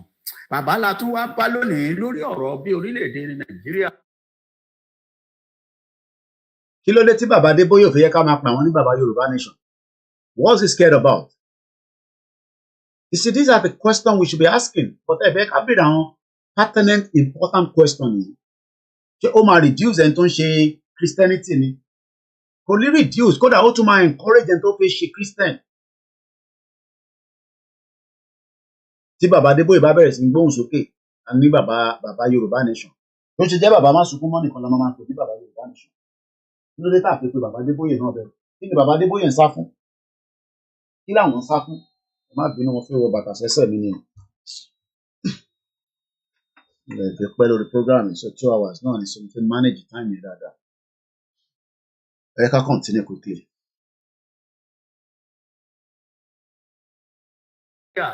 Bó ṣe ń lọ àti káàkiri àgbáyé ẹ wo eléyìí tí bàbá tún mú wá lónìí gẹ́gẹ́ bí ohun tí Olúwa sọ fún wọn eléyìí ẹ má bẹ̀rù ṣùgbọ́n yóò mú bẹ̀rù díẹ̀ lọ́wọ́ àmọ́ ẹ má bẹ̀rù torí bàbá ò ní sọ àsọtẹ́lẹ̀ kí wọ́n má sọ ọ̀nà àbáyọ sí lọ́dọ̀ tiwọn láàrin gẹ́gẹ́ bí wòlíì táwa ti mọ̀ àwọn jẹ́ ẹni àkọ́kọ́ nínú wòlíì tí wọ́n sọ pé nǹkan báyìí máa ṣẹlẹ̀ ṣùgbọ́n báyìí lolúwa ti sọ o ẹ wá kùn sọ́wọ́ ẹni tó ṣẹlẹ̀ sí tó bá gọrẹ ṣùgbọ́n lónìí kí ló máa ṣẹlẹ̀ sí orílẹ̀-èdè bàbá mi àti màmá mi tẹ̀ ń darapọ̀. Mo kí àtọ́bími lọ́mọ ẹ̀káàbọ̀ sórí ìkànnì wa mo kí gbogbo àwọn alásàlátù tó ń bẹ ní gbogbo àgbáyé mo kí gbogbo àwọn wòlíì mo kí gbogbo àwọn babaláwo mo kí ẹni tó gbàgbọ́ àtẹni tó gbàgbọ́ mo kí àwọn Biafra mo kí àwọn Arẹwà mo kí àwọn ìjọ àsìkò tó tí olúkálùkù gbọ́dọ̀ béèrè ìbéèrè pé kí ni àǹfààní wa nínú Nàìjíríà nílùú tí kò ní nǹkan kan tó mú jáde ju ẹkún àti ìyà lọ ẹni tó bá wá sọ pé Nàìjíríà ò mú ẹkún àti ìyà wá lọ́wọ́ o àwọn tó ní kidney problem nílé lẹ́nìí kò béèrè pé báwo lọ ṣe ń survive ṣé bẹ́ẹ̀ lẹni tó wà lábúrò ṣe ń survive do you know how many people has kidney problem nílùú òyìnbó tí wọ́n dẹ̀ ń fún ní dialysis ẹlòmíì machine ẹni orí ẹ̀ lọ gbé sí òun ló ń change ẹ̀fún rẹ̀ wọ́n ti train ẹ̀ ẹ wo sísítà wa Bísọ́lá tí Kúnlé afford lọ bá tó náà wò 100,000 ní every month 1.2 million Abdullahi ti bá mi ṣe mo kí ẹ ẹ̀yin tèmi lórí mixlr aláwọ̀ bàbá mo kí ẹ Ògúnmọ́lá mo ní nígbàkigbà tí bá ti wálé ajọ́ máa lọ jàmàlà yẹn ni tá máa ṣe fídíò àfẹ́gùn fèsì tó dáa àsìkò tá máa wálé ò tí tó ẹ̀yẹ ká sì máa báṣẹ́ lọ báyìí bọ̀kíyàn kan máa sọ pé má lọ́lé ẹ̀ lè sọ yẹn fáwa àsìkò tí tó ni àsìkò yìí kọ́ lẹ́ máa ní pé kí n wá sí Nàìjíríà kásìkò bá tó Nàìjíríà gan kò ní exist mọ́ nígbà tá a máa fẹ́ fi máa dé Nàìjíríà bí nǹkan ṣe ń lọ lọ́wọ́lọ́wọ́ ẹ̀ gbogbo ICN TV ó ti wà lórí ètò mú orí brọ́dà mi dáadáa mo kí Yẹmí Fátókí máa kí ìyàwó àtọmọ ọlọ́lọ́mọ ẹ̀ tí yẹn ń ná lórí data easy ní Nàìjíríà everyday lọ́nra ìlú òfò Nàìjíríà ní ọ̀dọ̀ àwọn fámìlì wa kan nísìn ọwọ́ já gbogbo náà inú ọgbà wọn torí àwọn èèyàn méjì tán náà wọ́n sanwó náà ṣé ó gbọ́dọ̀ já gbogbo náà àdúgbò mi torí pé mi ò sanwó náà ṣèbí tèmi nìkan ló máa disconnect wọ́n ní wọ́n jẹ́ kí NEPA wá wọnú ilé yẹn wọ́n ti jẹ gbèsè síbẹ̀ wọ́n wá fi ọ̀fọ̀ lórí burúkú tí wọ́n fi kó bá gbogbo wa bí gbogbo àwọn olóṣèlú ṣe fi lórí burúkú tí wọ́n tó fi kó bá gbogbo wa ẹ wá ní ká dákẹ́ ká má sọ̀rọ̀ nígbà tí Bísọ́lá bá ná 1.2 million kò sí government subsidy kankan fún medical ṣó gbọ́dọ̀ wà nírú ìlú yìí kó ní problem tó níyẹn kò sẹ́ni tó lè shut down kò sẹ́ni tó lè sí kó má ní ìtọ́jú ṣùgbọ́n lẹ́nu yọ́bọ̀rọ̀ Tinubu yìí nǹkan tó sọ ni ó náà wọ́n believe in one Nigeria ẹnu ẹ ti wá yọ̀bọ̀rọ̀ nísìn ó wá believe in one Nigeria wọ́n fi escalade wọ́n fi gbé káàkiri ó ra private jet òun náà kọ́ṣà máa rí òun náà káàkiri ẹ tẹ́ wà ń lé frustration yẹn kò tí kick dáadáa wáyà àwọn ìṣe ń sọ tó bá kick dáadáa gbogbo a máa bọ́ sójú títì mo ní need ìbọn we need 1 million people kó bọ́ sí àárín Èkó gbogbo Lagos state ní 1 million ká dà lọ síbẹ̀ èyí tó bá kù kó flood wọnú Ògùn state a kàn ní the state méjì yẹn ká shut it down kò síbẹ̀ ní gbogbo corridor tó ń gbé epo kọjá tó ń gbé gbogbo goods kọjá nígbà tí anybody ò bá gbé nǹkan ṣẹ́rí the moment chipper bá ti ń park àti create a traffic nìyẹn gbogbo Àpápá shut down airport shut down nothing will work in Lagos state Lagos yẹn gangan la máa target Lagos yẹn gangan tẹ́ ẹ̀ fẹ́ yẹn òun là ń bọ̀ wá target ó kù díẹ̀ ni Lagos yẹn gangan gbogbo alódẹ̀ máa affect torí pé something must lead to something ká tó lè kúrò ní Nàìjíríà ẹ̀yin fẹ́ máa fi wá gbádùn kí Sanwó-Olú máa wà okay káwa máa struggle ṣé ẹ kíru Bísọ́lá yẹn máa struggle pẹ̀lú bó ṣe jẹ́ èèyàn gidi tó jẹ́ pé inú actress inú film ká tẹ̀sán pé gbogbo wọn lò sí ni wọ́n náà wọ̀ support wa lọ títí bó ṣó yẹ kí ìyá máa jẹ́ ṣùgbọ́n ọmọ Yorùbá ni èlò ni o nǹkan tó fẹ́ lò tí wọ́n lè fún ní pé káàdì lélẹ́yìí o máa lọ fi gbòògùn àní fún ẹ lówó tí a bá fún ẹ lówó nísìnyí o lè máa lọ fi jó gógó mo kí àwọn Ọlájírè tó ó ń bọ̀ ni bọ̀ ẹ jẹ́ ká sì kọ́kọ́ máa prepare bí Wọlé Ṣóyínká ṣe sọ mobilization òun ló le jù láti mobilize àwọn èèyàn torí àwọn tó ti jẹ màálù ẹ ti jẹ ẹran Fúlàní fúdèdè gbogbo ẹ ti gbà but ẹ̀yin ò mọ̀ pé spirit Yorùbá ó strong gan but nígbà tá a bá ti ń jẹ àdàlù tá à ń jẹ gbogbo chemical nǹkan ẹ mọ̀ kó ń pa spirit wa ni ó sọ fún ẹ ó ti gbọ́ bẹ́ẹ̀ bàbá Adébóyè ò ní sọ yẹn fún yín àwọn wòlíì ò ní sọ yẹn fún yín babaláwo ò ní sọ yẹn fún yín àfi tó bá smart ló máa sọ fún ẹ pé púpọ̀ nǹkan táwọn olùṣí àwọn western world tá à ń jẹ ó ń pa jíìnì tiwa gbogbo ta ní èkó gbogbo èèyàn ló ní jíìnì tiẹ̀ gbogbo èèyàn ló ní spirit tiẹ̀ ìyẹn la ṣe gbọ́dọ̀ fi àdúrà sílẹ̀ láàrin ara wa a gbọ́dọ̀ dira wa lámùrè tipẹ́tipẹ́ ni àfáàmì kan ti máa ń sọ pé Málà Músà ó máa so ṣòkòtò ẹ dáadáa ni because they keep using different things to bring down àwọn nǹkan míwà tá à ń jẹ tí kò jẹ́ ká máa jẹ gan but nígbà tá a bá mọ̀ gbogbo fruit tá à ń jẹ ní Europe àmọ́ tó fi ń gbìn a kàn ń jẹ náà ni and they keep poisoning us slowly wọ́n pa wá díẹ̀díẹ̀ but kò ní hàn lára torí pé ìyẹn ló ṣe nídìí jíìnì tiwa wọ́n fẹ́ ká máa fi tiwa ká máa fi reproduce fáwọn ó dà pẹ́lú mi ò understand nǹkan tó ń lọ láyé yìí àwa gangan ní ìmọ́lẹ̀ ayé àwa wá wà ní rátiràtì ẹ wá ní pé ká kò ní dá fún yẹn tó bá gbẹ́nu lé pé Lagos tí mo ní mò ń bọ̀ yẹn kẹ pè mí ká sọ bẹ́ẹ̀ máa fún ilé pè mí kí ni à ń gbádùn ní Lagos nísìn mad people all over the place òun ni wọ́n ní over mo bá Jọjá Akínọlá sọ̀rọ̀ lórí program tó fẹ́ ṣe níjọ́ Monday ẹ̀yin náà ẹ wo tó sọ 201 years ìyá mi dáadáa Tómilọ́lá Agnes mo mọ̀ pé wọ́n yín kún ni kò ní bàjẹ́ fún ìmàmá láéláé ó dúró tán fún Yorùbá nation ó náwó nára ṣiṣẹ́ 12 hours 14 hours nọ́ọ̀sì ní lamẹ́ríkà ó dẹ̀ ti dàgbà ó ti tún lọ kàwé sí gbogbo àṣẹ wa ń da ìwé tí ẹkẹlómi ti kà tán ní nàìjíríà àṣẹ tí wàá lọ bẹ̀rẹ̀ ní abroad again nígbà tó bá yẹ pé certificate àgbédébẹ̀ tó bá ti ṣiṣẹ́ suffering all over the place ẹ wá ní pé ká má jà ìjà kan là ń jà lọ́wọ́lọ́wọ́ nísìn so bàbá má sunkún mọ́ bàbá Yorùbá nation lòun but kẹ́ gbọ́ bàbá má sunkún mọ́ lóde bàbá Adébóyè and I keep mentioning bàbá Adébóyè because mo mọ̀ pé Ọlọ́run ti ránṣẹ́ sí wọn and he needs to come out and tell us what God has told him if not mo ní fi wọ́n lẹ̀ lọ́rùn màmá dárúkọ wọn lójoojúmọ́ lórí program ni ẹ sọ fún wọn pé Koiki dárúkọ wọn I love him, I respect him, but he must come out and tell us kí ni Ọlọ́run fi wọ́n wọn nínú Nàìjíríà lọ́wọ́lọ́wọ́ nísìn because something is not right. Ẹ ká gbọ́ bàbá má sunkún mọ́ 2 hours náà ní program and I only have 30 minutes. Nínú ọlẹ́fẹ̀ gbẹ́lẹ́gbẹ́ wife mi bá tẹ̀sí kankan ká jókòó ká máa sọ̀rọ̀ ìlọsókè nísìn. Mo kí gbogbo èèyàn wa lórí ètò. Ẹ bá gbọ́ wọlé share button lẹ́ẹ̀kan sí. Mo kí bàbá mi Bóyè. Wọ́n náà ẹ̀kọ́ support Koiki Media. Wọ́n ní support Koiki Media. Ẹ mọ̀ pé media nídìí owó. Mo reach out sí printer ní alẹ́ nísìn. Printer mi tá à ń lò. Mo send message sí printer yẹn. Mo ní kó fún mi ní cost. Bó tẹ̀ jẹ́ change díẹ̀. You know. Mo ní kó fún mi láwọn irú ilé nísìn tó send wá nísìn support orílẹ̀-èdè Yorùbá sovereignty. Nígbà tí mo ní kò ní selection gbogbo yẹn kò tẹ̀ sọ̀rọ̀ pé kò ní selection màá ní kó yọ̀ yẹn dànù. Sọ̀rọ̀ kò ní selection mọ́ bó bá wọn ìkẹ́ lọ selection problem yìí ni a máa edit ilé nísìn. Mo dẹ̀ ti ní káwọn ti Agége send flyer tí wọ́n sí mi. So a máa ṣe sticker náà nísìn. So gbogbo ilé nísìn àní lè lo ilé mọ́ wọ́n máa láti edit ẹ̀ so a máa ṣe sticker. We need a lot of flyers. Okay. Stickers.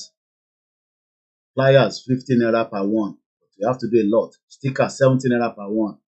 Let it fi audio sílẹ̀. But mo ti ní káwọn Akim Agége send táwọn ṣẹ̀ṣẹ̀ sí nìyẹn ti send ọ̀dọ̀ tiẹ̀ wá. Èyí táwọn ṣẹ̀ṣẹ̀ freedom ó dà pé mo like ilé táwọn ṣe. Nigeria will expire ó dà pé èyí tèmi lò yẹn lọ́lò. Ṣọ̀bọ̀ agbọ́dọ̀ kankan tí ilé mi wọ́n kọ lédè Yorùbá. Ǹjẹ́ o mọ̀ pé bí ló ṣe fóònù tó ń kó fún rẹ̀ báyìí? Ẹ jẹ́ ká máa gbọ́ bàbá má sunkún mọ́ àwọn tó ṣe fóònù. Ọlọ́run jẹ́ ká rówó ra iPhone 16 tó ṣẹ̀ jáde.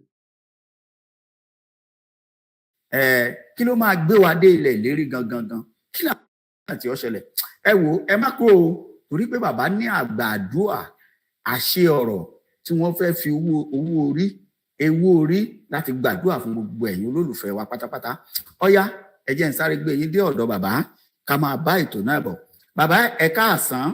Ẹ kúrọ̀lẹ́ ẹ káàárọ̀ ẹ káalẹ́ o. Àdúpẹ́ bàbá ẹ dákun a tún dé lónìí láti wá béèrè pé tó báwo ni kí tún ni Olúwa wí o nípa ọ̀rọ̀ orílẹ̀-èdè yìí pàápàá jùlọ bó ṣe ń lọ nírú àsìkò tá a wà yìí. Ọ̀yá bàbá. Mo kí gbogbo ẹ̀yin ọmọ ilẹ̀ Yorùbá o. A kú o. Wa o. Ọlọ́run. Àṣẹ. Ṣùgbọ́n mo wí lẹ́jọ́ sí mo ní gudugbẹ̀ máa jábọ́. Bẹ́ẹ̀ ni ẹ sọ bẹ́ẹ̀. Mo sọ bá o. Ṣé mẹ́mọ̀ pé bí o máa jábọ́ sílẹ̀ o? Torí lè kà mí láyà ìgbà mo gbọ́ o. Ọlọ́run kó dẹ̀lẹ̀ fẹ́ ní kú o. Àṣẹ o, àmín o. Tó ẹ ti gbọ́ nǹkan tí bàbá sọ ní ìsìn bàbá ń sọ̀rọ̀ nípa barrister Janet Fashakin wọ́n náà kí gbogbo ọmọ Yorùbá pátápátá pé tó àkó ara fẹ́rẹ̀ akọni tó lọ ẹ mọ̀ pé bàbá sọ pé ìjì máa jà wọ́n náà mọ̀ pé ibi tí ó jà sí rèé ṣùgbọ́n kàtújùká ọ̀yá ẹ wá já lọ bí tí à ń lọ lónìí bàbá nínú àwọn nǹkan tẹ́ ẹ sọ pé Olúwa sọ fún yín pé yóò ṣẹlẹ̀ ẹjá máa mú un lọ́kọ̀ọ̀kan àti gbogbo ẹ̀ ọ̀yá ẹ̀já bẹ̀rẹ̀. Ká dà pọ̀. Àkóbúrò. Rògbòdìyàn ńlá kan ń bọ̀. Rògbòdìyàn. Ṣe kékeré o. rògbòdìyàn ni o. ìyẹn náà ń pè ní dàrú woro sí woro. ìdàrúdàpọ̀ àmọ́ ń bọ̀ o. ó ń bọ̀ o. ó ń bọ̀. kọlọ́mọ kìlọ̀ fọmọ rẹ o. mi ní gbọ́wọ́ ìpàdé mi ò ní gbà o. mi ò ní gbọ́ àpàdé. mẹ́nì gbọ́. mẹ́dẹ̀ ní gbà wọ́n máa pàdé ara wọn. nínú rògbòdìyàn yẹn ohun rere máa jáde láti ibẹ̀. ohun rere máa jáde. ààrẹ máa jáde ṣùgbọ́n àgbóná. yóò gbóná rìtìrìtì. ṣogun o. kìí ṣogun. ṣogun ọlọ́run ò sọ fún mi pé ogun o. àmọ́ bá a ṣe ń bá a bọ̀ yìí ṣé rògbòdìyàn lè ṣẹlẹ̀ ní nàìjíríà kó má mú ogun lọ́wọ́ ṣá. ṣogun o. ṣóńṣó méjì lè fẹ́ fojú kanra wọn o. ṣóńṣó méjì ó fojú kanra wọn. bá a wá o. ẹni báwọn kó gbọ́rọ̀ mi gbọ́ ní báwọn kó má gbọ́rọ̀ mi kò ní sọ̀rọ̀ ọlọ́run kò ràn mí. ṣóńṣó méjì máa fojú kanra wọn. máa fojú kanra wọn. á mẹ́nì gbọ́. á pàdé mẹ́nì gbà. á pàdé mẹ́nì gbà. ǹjẹ́ èrè má foko mi ṣàlà. ọjọ́ kan náà ni ọmọ. ọjọ́ kan náà wà. pẹ̀tọ́ ọ̀rẹ́ má foko mi ṣàrà mú ọ̀fẹ́ mọ́. àbó ti jẹ́ sọ́jà àlàmì ló ń gbà gbogbo gbà. ẹ̀yin ọmọ Yorùbá. wọ́n ń gbọ́. ẹ má bẹ̀rù o. kán má bẹ̀rù. àrẹ̀bẹ̀ gbọ́gìrì ẹ má sá o. Now, these are the kind of words of encouragement. Kò sẹ́ni kankan tó ń gbàdúrà pé kí nǹkan ṣẹlẹ̀ tí but tá a bá fẹ́ serious bá fẹ́ pull out kúrò nínú ìlú mùjẹmùjẹ táwọn globalist àwọn neocolonialism tó ń lo Tinubu tó ń lo àwọn olóṣèlú against wa, we gotta do something that will hurt them. àwa náà máa ṣe tó máa dùn wọ́n ní àwọn tí ṣe tó dùn àwa kò dùn ilẹ̀ yìí wá gbé labroad fún 30 years bí ẹ̀yin ò bí èmi nìkan ló ń dùn ẹ rò pé yes à ń gbádùn abroad bó ti dùn mí pé mo fi ilẹ̀ Yorùbá sílẹ̀ ó yẹ kí n wà níjẹ̀bú-Òde ni gbogbo 30 years táwa lò yẹn ó wọn náà tó kọ̀ wá fi wá sí bíbá fún purpose ilé tá à ń ṣe náà ló máa fẹ́ jẹ́ ẹ káwọn wà níjẹ̀bú-Òde kó máa jẹ kọ́kọ́ rẹ́ kára yẹn máa jọ́ gbọ̀lọ̀gbọ̀lọ̀ yàn sùn kó jí òun ò fẹ́ kí Fúlàní wá kanlẹ̀kùn mọ́ mi lórí mo dẹ̀ fẹ́ kí olè ajínigbé náà wá bá mi nínú ilé mo need the government to máa protect mi inú ilé mi nísìnyí lẹ́yìn tá a bá ti sún kan sẹ́yìn ilẹ̀kùn kò sí burglary kò sí kankan lóòótọ́ àwọn ibì kan wà ní London lásà London nìkan lo burglary iná sọ nìyẹn so bàbá tó ń sọ̀rọ̀ yìí nísìnyí rò pé kò mọ tó ń sọ ni bàbá yìí mọ tó ń sọ ó ní ká má bẹ̀rù fear ohun tí bàbá yẹn sọ nìyẹn má bẹ̀rù fear fear in tó ń pààyàn nìyẹn ikú gan tí ìdẹ lómi ti kú ẹ wo gbogbo àwọn bàbá tó wà lẹ́yìn mi nísìnyí ẹ wo gbogbo wọn báyìí nísìnyí at their age àwọn ilé ìlànà wọn dúró dè kí wọ́n wá sọ fún àwọn nǹkan tá a máa ṣe no àwọn ilé ò ní kankan tá a fi báwọn ilé ní sí future àwọn grandchildren wọn lọ bí Tinubu ṣe máa fún àwọn náà ní contract ṣáàgbé kankan lé wa lọ́wọ́ mo kí ẹ sọ́nkì ó ní my friend got to Swansea in just 2 years he don get grey hair ó ti fàṣẹ ní 12 to 12 7 to 7 12 hours là ń ṣe nílùú yìí ẹlòmíì àtún ní tó bá ní kó lọ fọ́lìdé á ní òun lọ fọ́lìdé kọ́ fún òun ní overtime ni gbogbo wa ń ṣe but we don't have any choice so what we are saying is that let us encourage others to join the movement mo kí brother mi máa wonder in tẹwà Nàìjíríà tẹ máa fún mi ní náírà brother mi kan náà send ìfapò tẹ mọ ọbẹ wà lórí program lálẹ́ yìí. Because for you to be at home ẹ tún fún wa ní náírà àtẹmọ pé diaspora dọ́là dẹ̀ dá nísìn pounds dẹ̀ dá báyìí brother mi easy ó ní owó ìlú ìyẹn lágbára o mo níyẹn ní ọ̀ṣẹ́ ìyẹn lọ́ṣẹ́ sá kúrò nínú EU ìyẹn ní Britain ò ṣe fẹ́ fi pounds yẹn sílẹ̀ náà bá send dọ́là wá tó máa fi dé ó máa já wálẹ̀ ni easy bá ní brother mi kí ló ń ṣẹlẹ̀ mo náwó bàbá ṣàlẹ́ ni wọ́n ti jalè káàkiri gbogbo àgbáyé ní gbogbo continent wọ́n wá pè ní Great Britain nínú great yẹn inú ẹ̀ ní Yorùbá wà inú ẹ̀ ní Indian wà Chinese gbogbo wa wà nínú bíbá ó wá ń great náà ní adúgbò fọlọ́ ọlọ́ọ̀bá ẹni tó travel mọ́ kankan jókòó sínú Nàìjíríà ní Nàìjíríà máa dùn ẹ̀ ń dùn tó ló ṣe rí pẹpẹ súpù jẹ olè ẹ̀rọ ọmọkan gún mọ́lẹ̀ tóun bá sùn tóun bá sùn yẹn bá lóyún ìgbà yẹn ló máa mọ̀ pé Nàìjíríà ò dùn torí tọ́mọ ẹ̀ bá ti sọ pé òun ò rí píríọ̀dù òun mọ́ ó máa yá dànù ni bùkátà ti dé nìyẹn ìwé ìbí nísìnyí bí bá gun tó bá doyún inú mi á máa dùn ni kò bí sí wọn lọ́rùn nìyẹn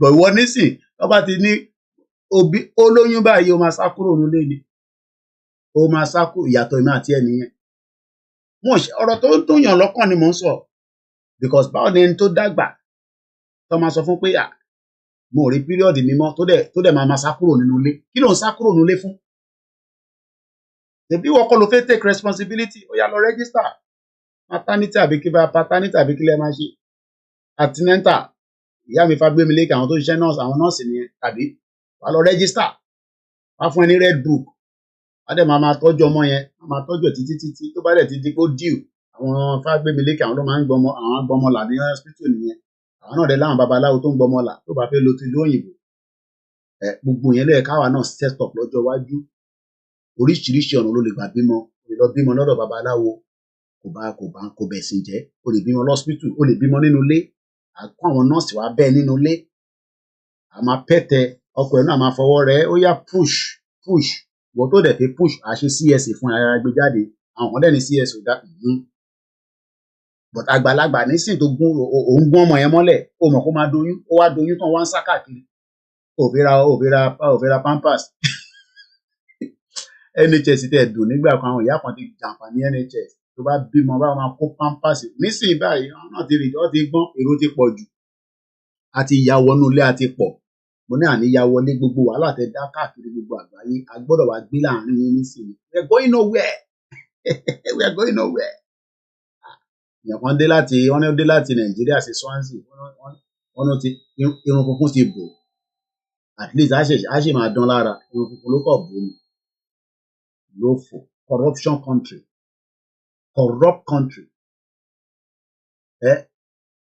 ó ń ṣe atinata wà ló máa ṣe atinata ìyá mi Ṣẹ̀rífà ẹ̀yin payán àbí ẹ má ṣubú lórí tí àmọ́ mi bẹ́ẹ̀ ni òun gún sàlẹ̀ ó wá doyún sá káàkiri ó wá ń pè bọ̀dá àdúgbò ọmọ yẹn ti lóyún oyè àdànù wá kókó ládùúgbò tó yẹ kó yé bíbẹ̀ nílẹ̀ Yorùbá àwọn tó yẹ pa máa ń láìka ọmọ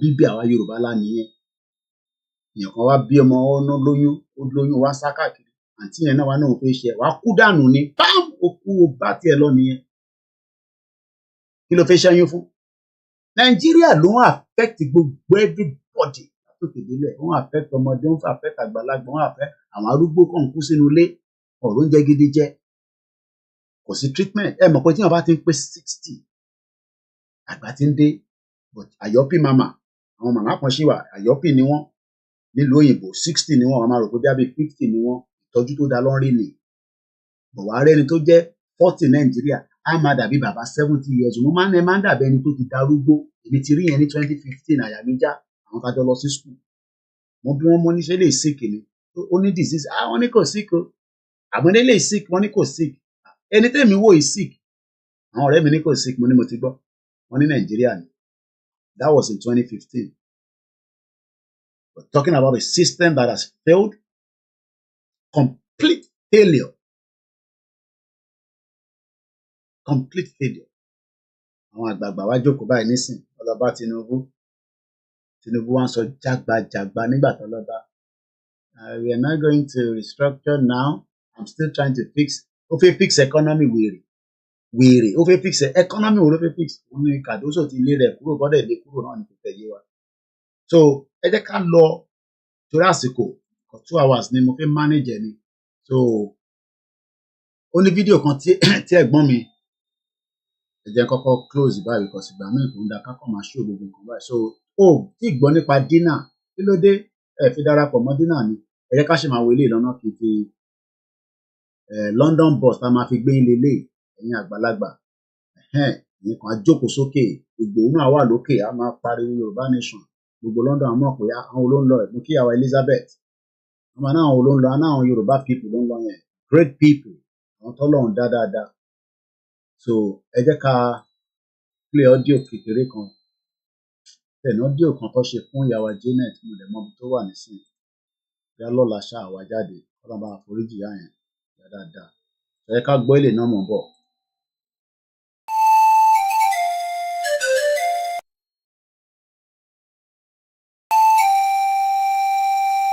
Nígbà láíláí nílẹ̀ Yorùbá ọ̀rọ̀ ṣàkọlẹ̀ gbilẹ̀ bíi gbòǹgbò igi Ọ̀yọ́ sì ní agbára láti gba ìṣàkọlẹ̀ ní ọwọ́ àwọn ilẹ̀ Yorùbá tó kù. Ní àsìkò tá à ń sọ yìí Látòṣà ni olórí ogun ilẹ̀ Yorùbá tí a sì mọ̀ sí Ààrẹ Ọ̀nà Kakanfò. Kakanfò ní agbára tí kò sì sí ẹni tó lè fi ọwọ́ pa idà rẹ̀ lójú. Bí Kakanfò ṣe ní agbára ni àwọn ajẹ́lẹ̀ rẹ̀ náà ní agbára. Kódà àṣẹmáṣe báwí òun náà ni àwọn ajẹ́lẹ̀ wọ̀nyí. Ayé ìjẹkújẹ pọ̀ fún àwọn ajẹ́lẹ̀ tá à ń sọ yìí tí kò sì sí ẹni tó lè bá wọn wí. Ìmẹ̀sí ilé ní òkété ti bóró máa jẹ́lẹ̀ Látòṣà lọ́wọ́ ní èyí tó fa ogun Èkìtì parapọ̀ tí wọ́n tún ń pè ní ogun Kírìjí. Ara ìwàkiwà àwọn ajẹ́lẹ̀ wọ̀nyí ló mú kí wọ́n kọlu alágbára òkè Ìmẹ̀sí kan tí orúkọ rẹ̀ ń jẹ́ Fábùnmi. Ajẹ́lẹ̀ bá àfẹ́sọ́nà Fábùnmi ní àjọṣepọ̀. Fábùnmi bu ẹ̀kẹ́ diwọ́. Fábùnmi ń wòye. Orí tako ọdẹ nínú igbó kò rẹ́ran pa. Orí tako dẹ́dòdẹ́dò kò rẹ́ja pa lálẹ́ odò. Orí tako ajẹ́lẹ̀ Ààrẹ Ọ̀nà Kakanfò ó dẹni ilẹ̀ lójijì.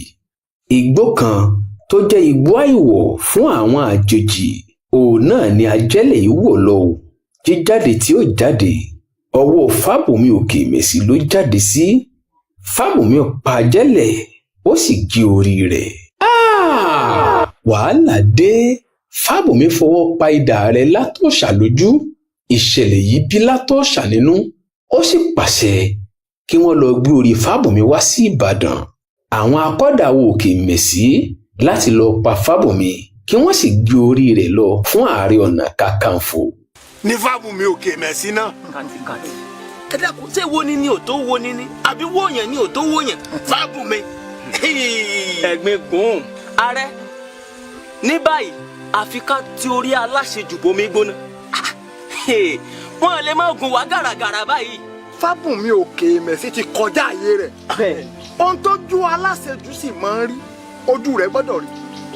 Kò wá ṣe fúnra rẹ̀ nìkan ó tún ti kó bá gbogbo òkè Ìmẹ̀sí. Ó ti gbá sọ̀sọ̀ lójú. Bẹ́ẹ̀ni. Ó dẹ̀ di dandan kọ́wọ́ rẹ̀ ò ṣẹ̀jẹ̀. Bẹ́ẹ̀ni. Mélòó ń gbogbo Èkìtì gan tí Fábùnmi fi wá ń kọ mí gàgà. Ààrẹ ó ti sọ pé ọmọ burúkú lòun. Ọmọ burúkú eléyìí àwọn Èkìtì parapọ̀ ó wà á lè fẹ́ kó pàjẹ́. Bẹ́ẹ̀. Wọ́n ti pe ṣoṣo wọ́n sì rí ṣoṣo. Ìjà ti bẹ̀rẹ̀ o. Ṣùgbọ́n kò rí bí wọ́n ti ṣe rò ó. Fábùnmi pa lára àwọn akọ́dà Látòṣà tó wá láti Ìbàdàn. Ó sì fi orí wọn ránṣẹ́ padà sí Ààrẹ Ọ̀nà Kakanfò. Nígbà tí Fábùnmi rí wípé ogun yìí lè gbé òun mì ló bá lọ sí Èkìtì ní ìlú ìyá rẹ̀ fún ìrànlọ́wọ́. Gbogbo Èkìtì dìde láti ran Fábùnmi òkè Ìmẹ̀sí lọ́wọ́. Gbogbo ìlú Èkìtì pátápátá ni wọ́n dá ọmọ ogun jọ papọ̀ fún ìrànlọ́wọ́. Ibẹ̀ ni Èkìtì parapọ̀ ti jáde. Yàtọ̀ sí àwọn Èkìtì tó dìde ìrànlọ́wọ́ fún Fábùnmi, Ìjẹ̀ṣà, Ẹ̀gbá, Ìjẹ̀bú àti àwọn ẹ̀yà Yorùbá mìíràn tún ṣe ìrànwọ́ fún Fábùnmi òkè Ìmẹ̀sí lọ́nà kan àti ọ̀nà mìíràn. Ògèdèǹgbé Ìjẹ̀ṣà náà kó ipa ribiribi nínú ogun Èkìtì parapọ̀. Ogun bẹ́ sílẹ̀ ní Ìmẹ̀sí ilé. Ìbọn ń rọ́ bí àrá. Ọ̀pọ̀lọpọ̀ alágbára ló sùn lójú ìjà. Bí ogun yìí ṣe lágbára tó láàrin Èkìtì àti Ìbàdàn, àwọn kan nínú ìran Yorùbá wọ́n tún fi ìṣòro yìí wọ́n fi ń dá okòwò, wọ́n fi ń ṣọrọ̀ ajé.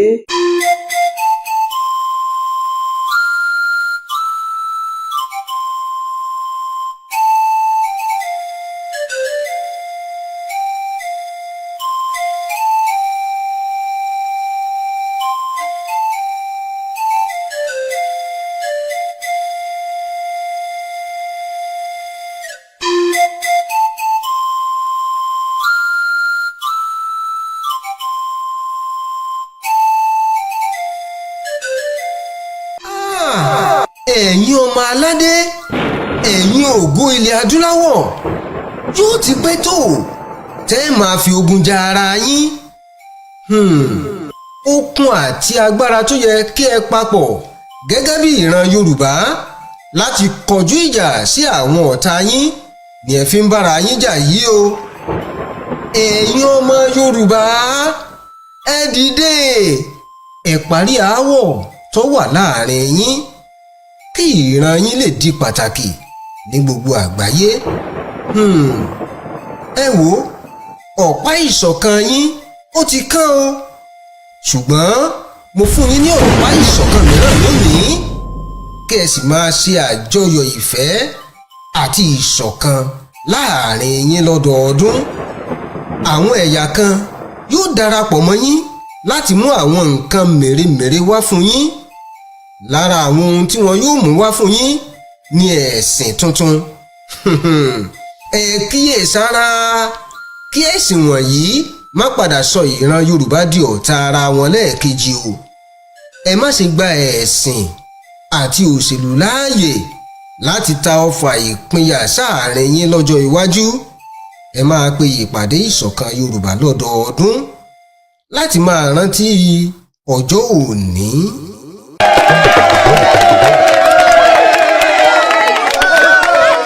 Gbogbo ọmọ Yorùbá pátápátá nílé lóko lẹ́yìn odi, gbogbo ọmọ aládé gbogbo, àjọ̀dún ọdún yìí tún ti kò, àyájọ́ ọjọ́ ìṣọ̀kan àlàáfíà ilẹ̀ Yorùbá, èyí tí yóò wáyé ní ọdún yìí ní Ilé Ifẹ̀ ní ọ̀dọ̀ Ọ̀jájá Ọ̀nìrìṣà. Ilé Ifẹ̀ ní kí gbogbo wa ó ti pàdé nínú ọgbà fásitì Ọbáfẹ́mi Awólọ́wọ̀ Ilé Ifẹ̀. Ibẹ̀ nípàdé tọdún yìí ó ti wáyé, yóò bẹ̀rẹ̀ ní ọjọ́ 21 títí di ọjọ́ 23 ọdún 2024 tá a wà nínú rẹ̀ yìí. Eré ìtàgé àti àwọn onírúurú ètò bíi ìfọ̀rọ̀wérọ̀ àti ọ̀rọ̀ ìjìnlẹ̀ ni ó máa wáyé láti ẹnu àwọn lọ́balọ́ba. Ọ̀túnba Gbẹ́ngà Daniel jẹ́ ìkan lára pàtàkì nínú àwọn àlejò tí ó wà ní ìkàlẹ̀ lọ́jọ́ náà. Àwọn àlejò tó ń bọ̀ láti òkè òkun, àwọn ọmọ Yorùbá tí wọ́n ti tà lẹ́rú lọ látọjọ́ tó ti pẹ́. Ìpàtẹ yóò wáyé, gbogbo ènìyàn pátá la pè síbẹ̀. Ọba Ọ̀jájá fẹ́ gbà wá lálejò. Àjọ̀dún ìṣọ̀kan ilẹ̀ Yorùbá, kò sógun mọ́, kò sọ́tẹ̀ mọ́.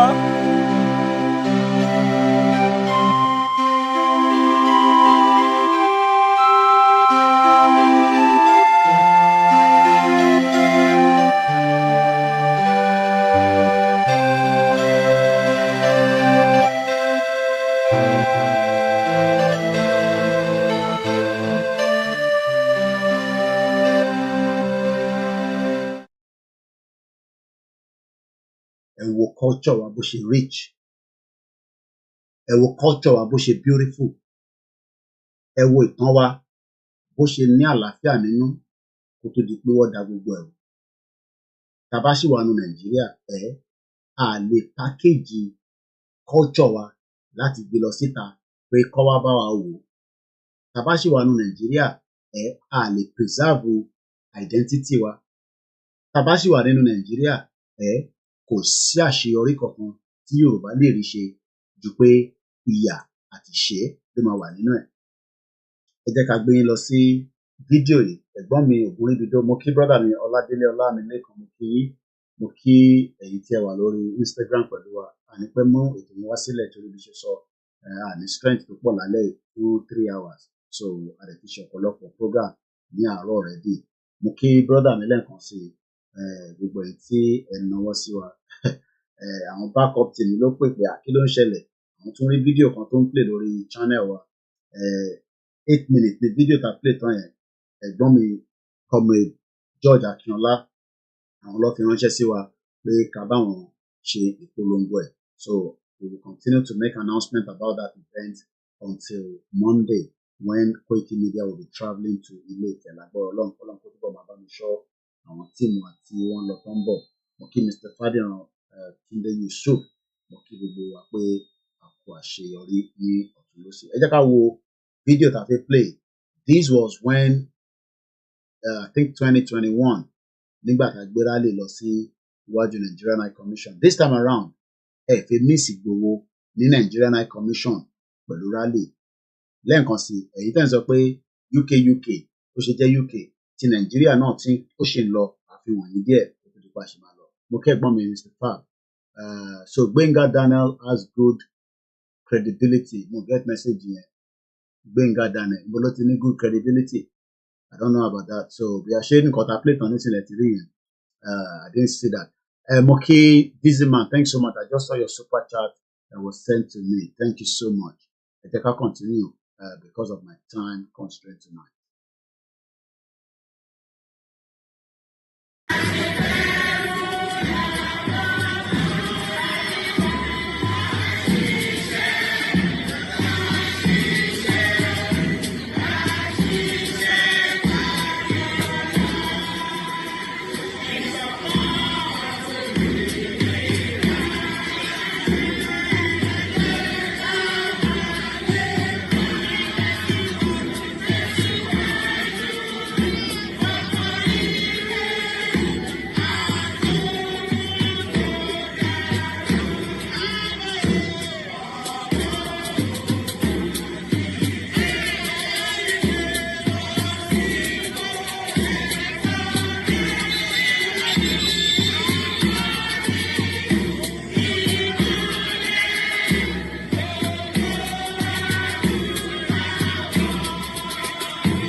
If you miss this one, tó ń bọ̀ ní October 12, I have just about 100 and more. The flag tí mo ní is up to 150. And tó bá tí ní flag tí wait on wait yẹn ẹ kàn sí mi kẹ́ ẹ tètè ra flag yìí kó tó di kó máa tán lẹ̀.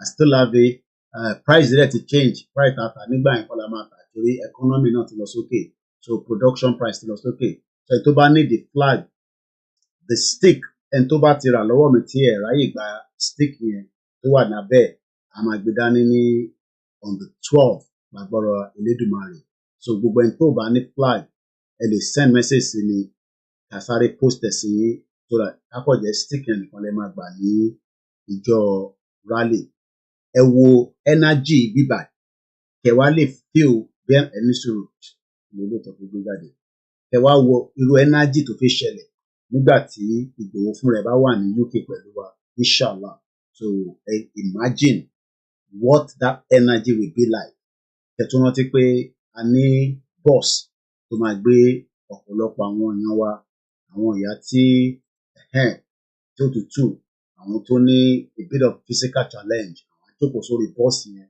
a máa rìn láti BBC Oxford Circus tube station òun ni the nearest tube station tí ẹ máa fi jáde fẹ́yìn tẹ́ fẹ́ wọ train wa ẹ̀yin tẹ́ fẹ́ wọ bus 1288 gbogbo bus tó ṣáà ń bọ̀ ní Oxford Circus tẹ́ bá ti ní Oxford Circus ẹ máa wo BBC building yẹn ní opposite yẹn aago 10 àárọ̀ ni a ti máa ti assemble ká tó wá pick láti gbéra ní about 11 o'clock tá bá ti ṣe presentation wa níwájú BBC àwa bẹ̀rẹ̀ sí rìn through Regent Street ìlú máa wà wọ́n ti ṣe gbogbo arrangement yẹn gbogbo ẹni tó bá ní àwọn fẹ́ gbóúnjẹ wá like I said ẹ communicate pẹ̀lú wa ó wà important so that ká lè mọ ẹni tó fẹ́ gbóúnjẹ wá snacks lẹ fẹ́ gbé wá ni so we still need a lot of your donation fẹ́yìn tí ẹ fẹ́ support this particular event tí à ń sọ̀rọ̀ yìí ẹ reach out sí wa ká lè fún yín ní gbogbo necessary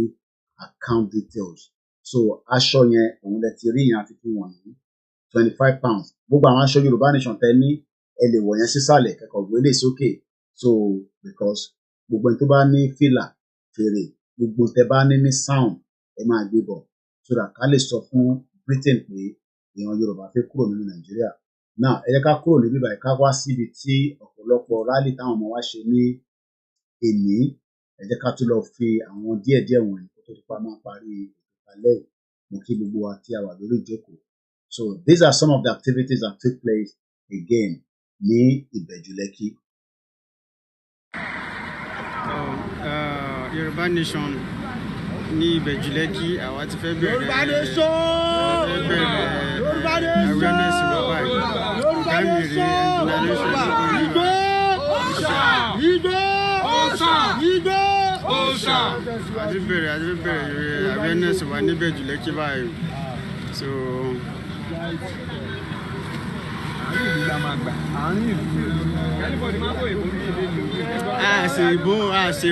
àṣèbó Yorùbá là ń sọ. Kí ló ń gé ìbò ọmọ Yorùbá rí wá o? Àwọn ti wéré kúrè no going back. Bàbá wa coordinator àwọn lélẹ̀. So mo kí àwọn Ìbẹ̀jú Lẹ́kí èyí tẹ́ wà ní other state náà ẹ bẹ̀rẹ̀ ẹ má ní ẹ ń dúró de olóyè Ìgbòho náà ẹ̀yin ẹ bẹ̀rẹ̀ ẹ communicate pẹ̀lú wa àfún yín ní assistant àbá lè fún yín from the media from the stickers gbogbo ìtàsí sọ fáwọn èèyàn pé ẹ support ká lè print as many of these stickers and flyers so because bó ṣe ń pín ọmọ máa pín náà ni ọmọ máa pín kò ń ṣe tó ń jẹ wọn kó pamọ́ so mo kí Mr. Taiwo David so ẹ jẹ́ ká tún wo another video gbogbo video yìí náà láti post látàárọ̀ ẹ jẹ́ ká wo another one or two before we start winding down àkí gbogbo àwọn tí wọ́n jáde ẹ jẹ́ ká wo ilé tí wọ́n ṣe níbí báyìí.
Why you carry that away?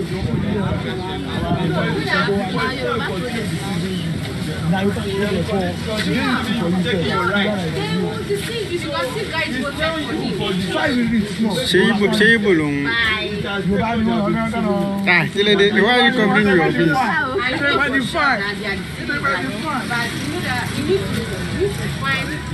You guys need to create a job for this. Yes, that is what we are trying to do now. You know, when we have our own nation, there will be enough jobs, there will be enough factory. Those people in those motorbikes, yes. They are collecting candy. Thank you. Thank you. So, wá ní dá mi ni wá padà Ọlọ́run máa ń ta ibi tí máa lọ máa ń ta Ọlọ́run lè jẹ́ PDP member ní àárín APC ní Nàìjíríà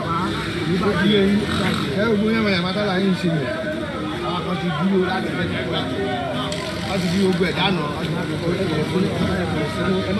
ẹ̀ jáde ẹ má gbogbo ẹ̀mí tẹ̀lé yín o mo fi láti gba nọ́mbà bàbá yìí nọ́mbà. Jerry, this is how we have to get people. Ṣẹ́gbọ́n tí bàbá yẹn sọ pé PDP lòun but kò fẹ́ ṣe PDP mọ́ kò dẹ̀ ready láti ṣe APC. So this is the encouragement agbọ́dọ̀ fún àwọn tó wà nílé. This is for the diaspora. Àwọn èèyàn wà nílé tó fi ṣiṣẹ́ láti ṣe mobilization. Àwọn ò lè lọ sílé láti lọ ṣe. Ẹni tó wà Nàìjíríà náà ló máa lè ṣe. Ẹ wo engagement tí wọ́n bá máa nìyẹn sọ. So mo dúpẹ́ lọ́wọ́ gbogbo ẹ̀yin tí ẹ jáde ní Ìbẹ̀jú Lẹ́kí. There's another group tó ti hint mi pé Mr. Koiki ẹ̀gbúrò àwa náà láìpẹ́ yìí. So this is how we need you all to start springing up across the whole state. And like I said, àwọn tó ń mú ní Ọ̀ṣun, I will do a follow up to find out what actually happened and then màá report fún gbogbo ọmọ Yorùbá láti mọ kí ló ṣẹlẹ̀. Màá dẹ̀ bá bàbá Akintoye náà sọ̀rọ̀. I didn't want to disturb him because of the the death that has happened, but màá bá Ọ̀túnba sọ̀rọ̀ so that gbogbo àwọn tó bá wà ní àgọ́ ọlọ́pàá tó ń sọ̀rọ̀ Yorùbá nation, we need to get them out of there because ilé wọn kọ́ nìyẹn. terrorist nìkan ló máa wá àtàwọn tó ń jíyàn gbé àtàwọn tó ń pààyàn. Àwọn ọmọ Yorùbá nation àwọn kì í ṣe ajínigbé àdẹ ń ṣe apààyàn. So gbogbo ẹni tí kò tí mọ̀ nípa Yorùbá nation ẹ bá wa túbọ̀ ṣàlàyé fún wọn. Dinner ticket ṣì wà available fún ẹni tó bá fẹ́ ra ticket at £100 fún ti bàbá wa olóyè Ìgbòho. Ẹ kàn sẹ́ni one of us èyí tí ẹ bá wá lè wá náà ẹ ràn bí gbogbo ètò yẹn ṣe máa wá sí ìmúṣẹ ẹ ràn lọ́wọ́. The dinner is a Friday evening. Kọ́lọ́n kó fún mi ní strength. I plan to go to that area especially in tẹ̀lé Koiki máa drive wá ní kí ni parking ibẹ̀ yẹn. Ó close mọ́ Shepherd's Bush so kò wọnú Central London bíi Marblehead Oxford Circus no Oxford Circus láti fẹ́ ṣe rally but the dinner is in Hilton London Kensington ní Holland Park. Tá bá jẹ́ pé train la bá wọ̀ as an example mo mọ̀ pé púpọ̀ ni wàá lè máa wọ train àwọn tá máa drive lápọ̀. It's only 5 minutes from the Shepherd's Bush station. But like I said, I'll be going there this weekend so that we can find more information for you all. Àṣeṣe BBC. Fún ti rally ọ̀fẹ́ nìyẹn bá dé. It's an open event, it's a public event. Ẹ ti rí pé àwọn èèyàn wa nílé náà ti encourage wa. So èyí tẹ́ jẹ́ diaspora, mo mọ̀ pé àwọn kan máa ṣiṣẹ́ níjọ́ yẹn. Tẹ́ bá lè gbàyè, there's nothing we can do. Ẹni tó bá lè gbàyè, we expect you to make your way down there. Bẹ́ẹ̀ raṣọ kò mátà, ìfẹ́ bá ní ẹ máa wọ̀ kẹ́ máa bọ̀. The most important thing is your present, to attend. So Aki, brother wa Gbedu, Kẹ́hìndé Àbẹ̀bí, Tóyìn Ọláoyè, Alájà Pinara, Babawa Awòrò-Ṣàṣà, Àbíkẹ́ Akínpẹ̀lú, and many of the committees members. Wọn náà ni à ń kí lórí ìkànnì wa pé ẹ kú iṣẹ́ takuntakun. They had a meeting yesterday. The meeting was fantastic. A lot of things are still going on. Ẹni tó bá fẹ́ ṣe brochure ẹ kàn sí wa kẹ́lẹ̀ tètè kọ táìmù sí mọ́ kọ́ lè fi kíkí yín tẹ máa fi kí olóyè ẹ lè sanwó brochure ní náírà ẹ lè ṣe quarter page ẹ lè ṣe full page is £100 half page is £50 quarter is 25 whatever that is in naira láti fi kí olóyè so that olóyè bá ń wò bá ní àwọn tó kí mi lélẹ̀ so he's a special person. We have to continue to appreciate the work and effort he has put in this movement. And on that note, I think that is how far I can go tonight. I wish we can go further, but I can't. We hope to be back again in the next broadcast. And continue to also support all other medias at home and in the diaspora. And to one diaspora, share. It's very important to do. We love Baba Adeboye. We hope he's going to speak out very soon and encourage us so that we can all be on the same page. Orúkọ mi ni Ọláyọmí Koiki tí mo tún jẹ́ agbẹnusọ fún bàbá wa Olóyè Ọmọ Adéyẹmọ Ìgbòho Ṣà. And also, a believer that the Yoruba has nothing to engage anymore in Nigeria than to pull out. Gbogbo ìpàdé tó ń bọ̀ lọ́tún lósì, gbogbo event tó ń bọ̀, ẹ bá ti jẹ́ ká tètè mọ̀, we will fix and try to work with it. Lè máa rán àwọn èèyàn níṣẹ́ ká má fún wọn ní owó. So if you have anything you want to do in Yoruba land, let us know. We will try our best. But the most important thing is this is still a media that is fully 100% for Yoruba nation. Ẹ bá wá rí tá à ń post àwọn nǹkan míì ẹ máa rántí pé ibi wa yóò ń ṣe blogging platform. Iléeṣẹ́ kan ni tó ń pè ní Koiki Media, bringing the world closer to your doorstep. Níbi tí a ti ń gbé ọ̀pọ̀lọpọ̀ iṣẹ́ míì tí ó ń ṣẹlẹ̀ lágbàáyé. So bóyá ẹ bá wa pàdé rí ẹ bá ti rí iléeṣẹ́ yìí koikimediainternationalnews.com. We also have the koikimedia.com. So bó ṣe jẹ́ nìyẹn. And on that note, mo kí wa pé ó rán ayọ̀lá máa sùn àní ti ojú oorun lọ sí the other side of the world. Mo kí ọmọdé, mo kí àgbàlagbà.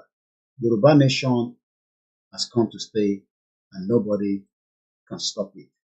Good night from here. Bye for now.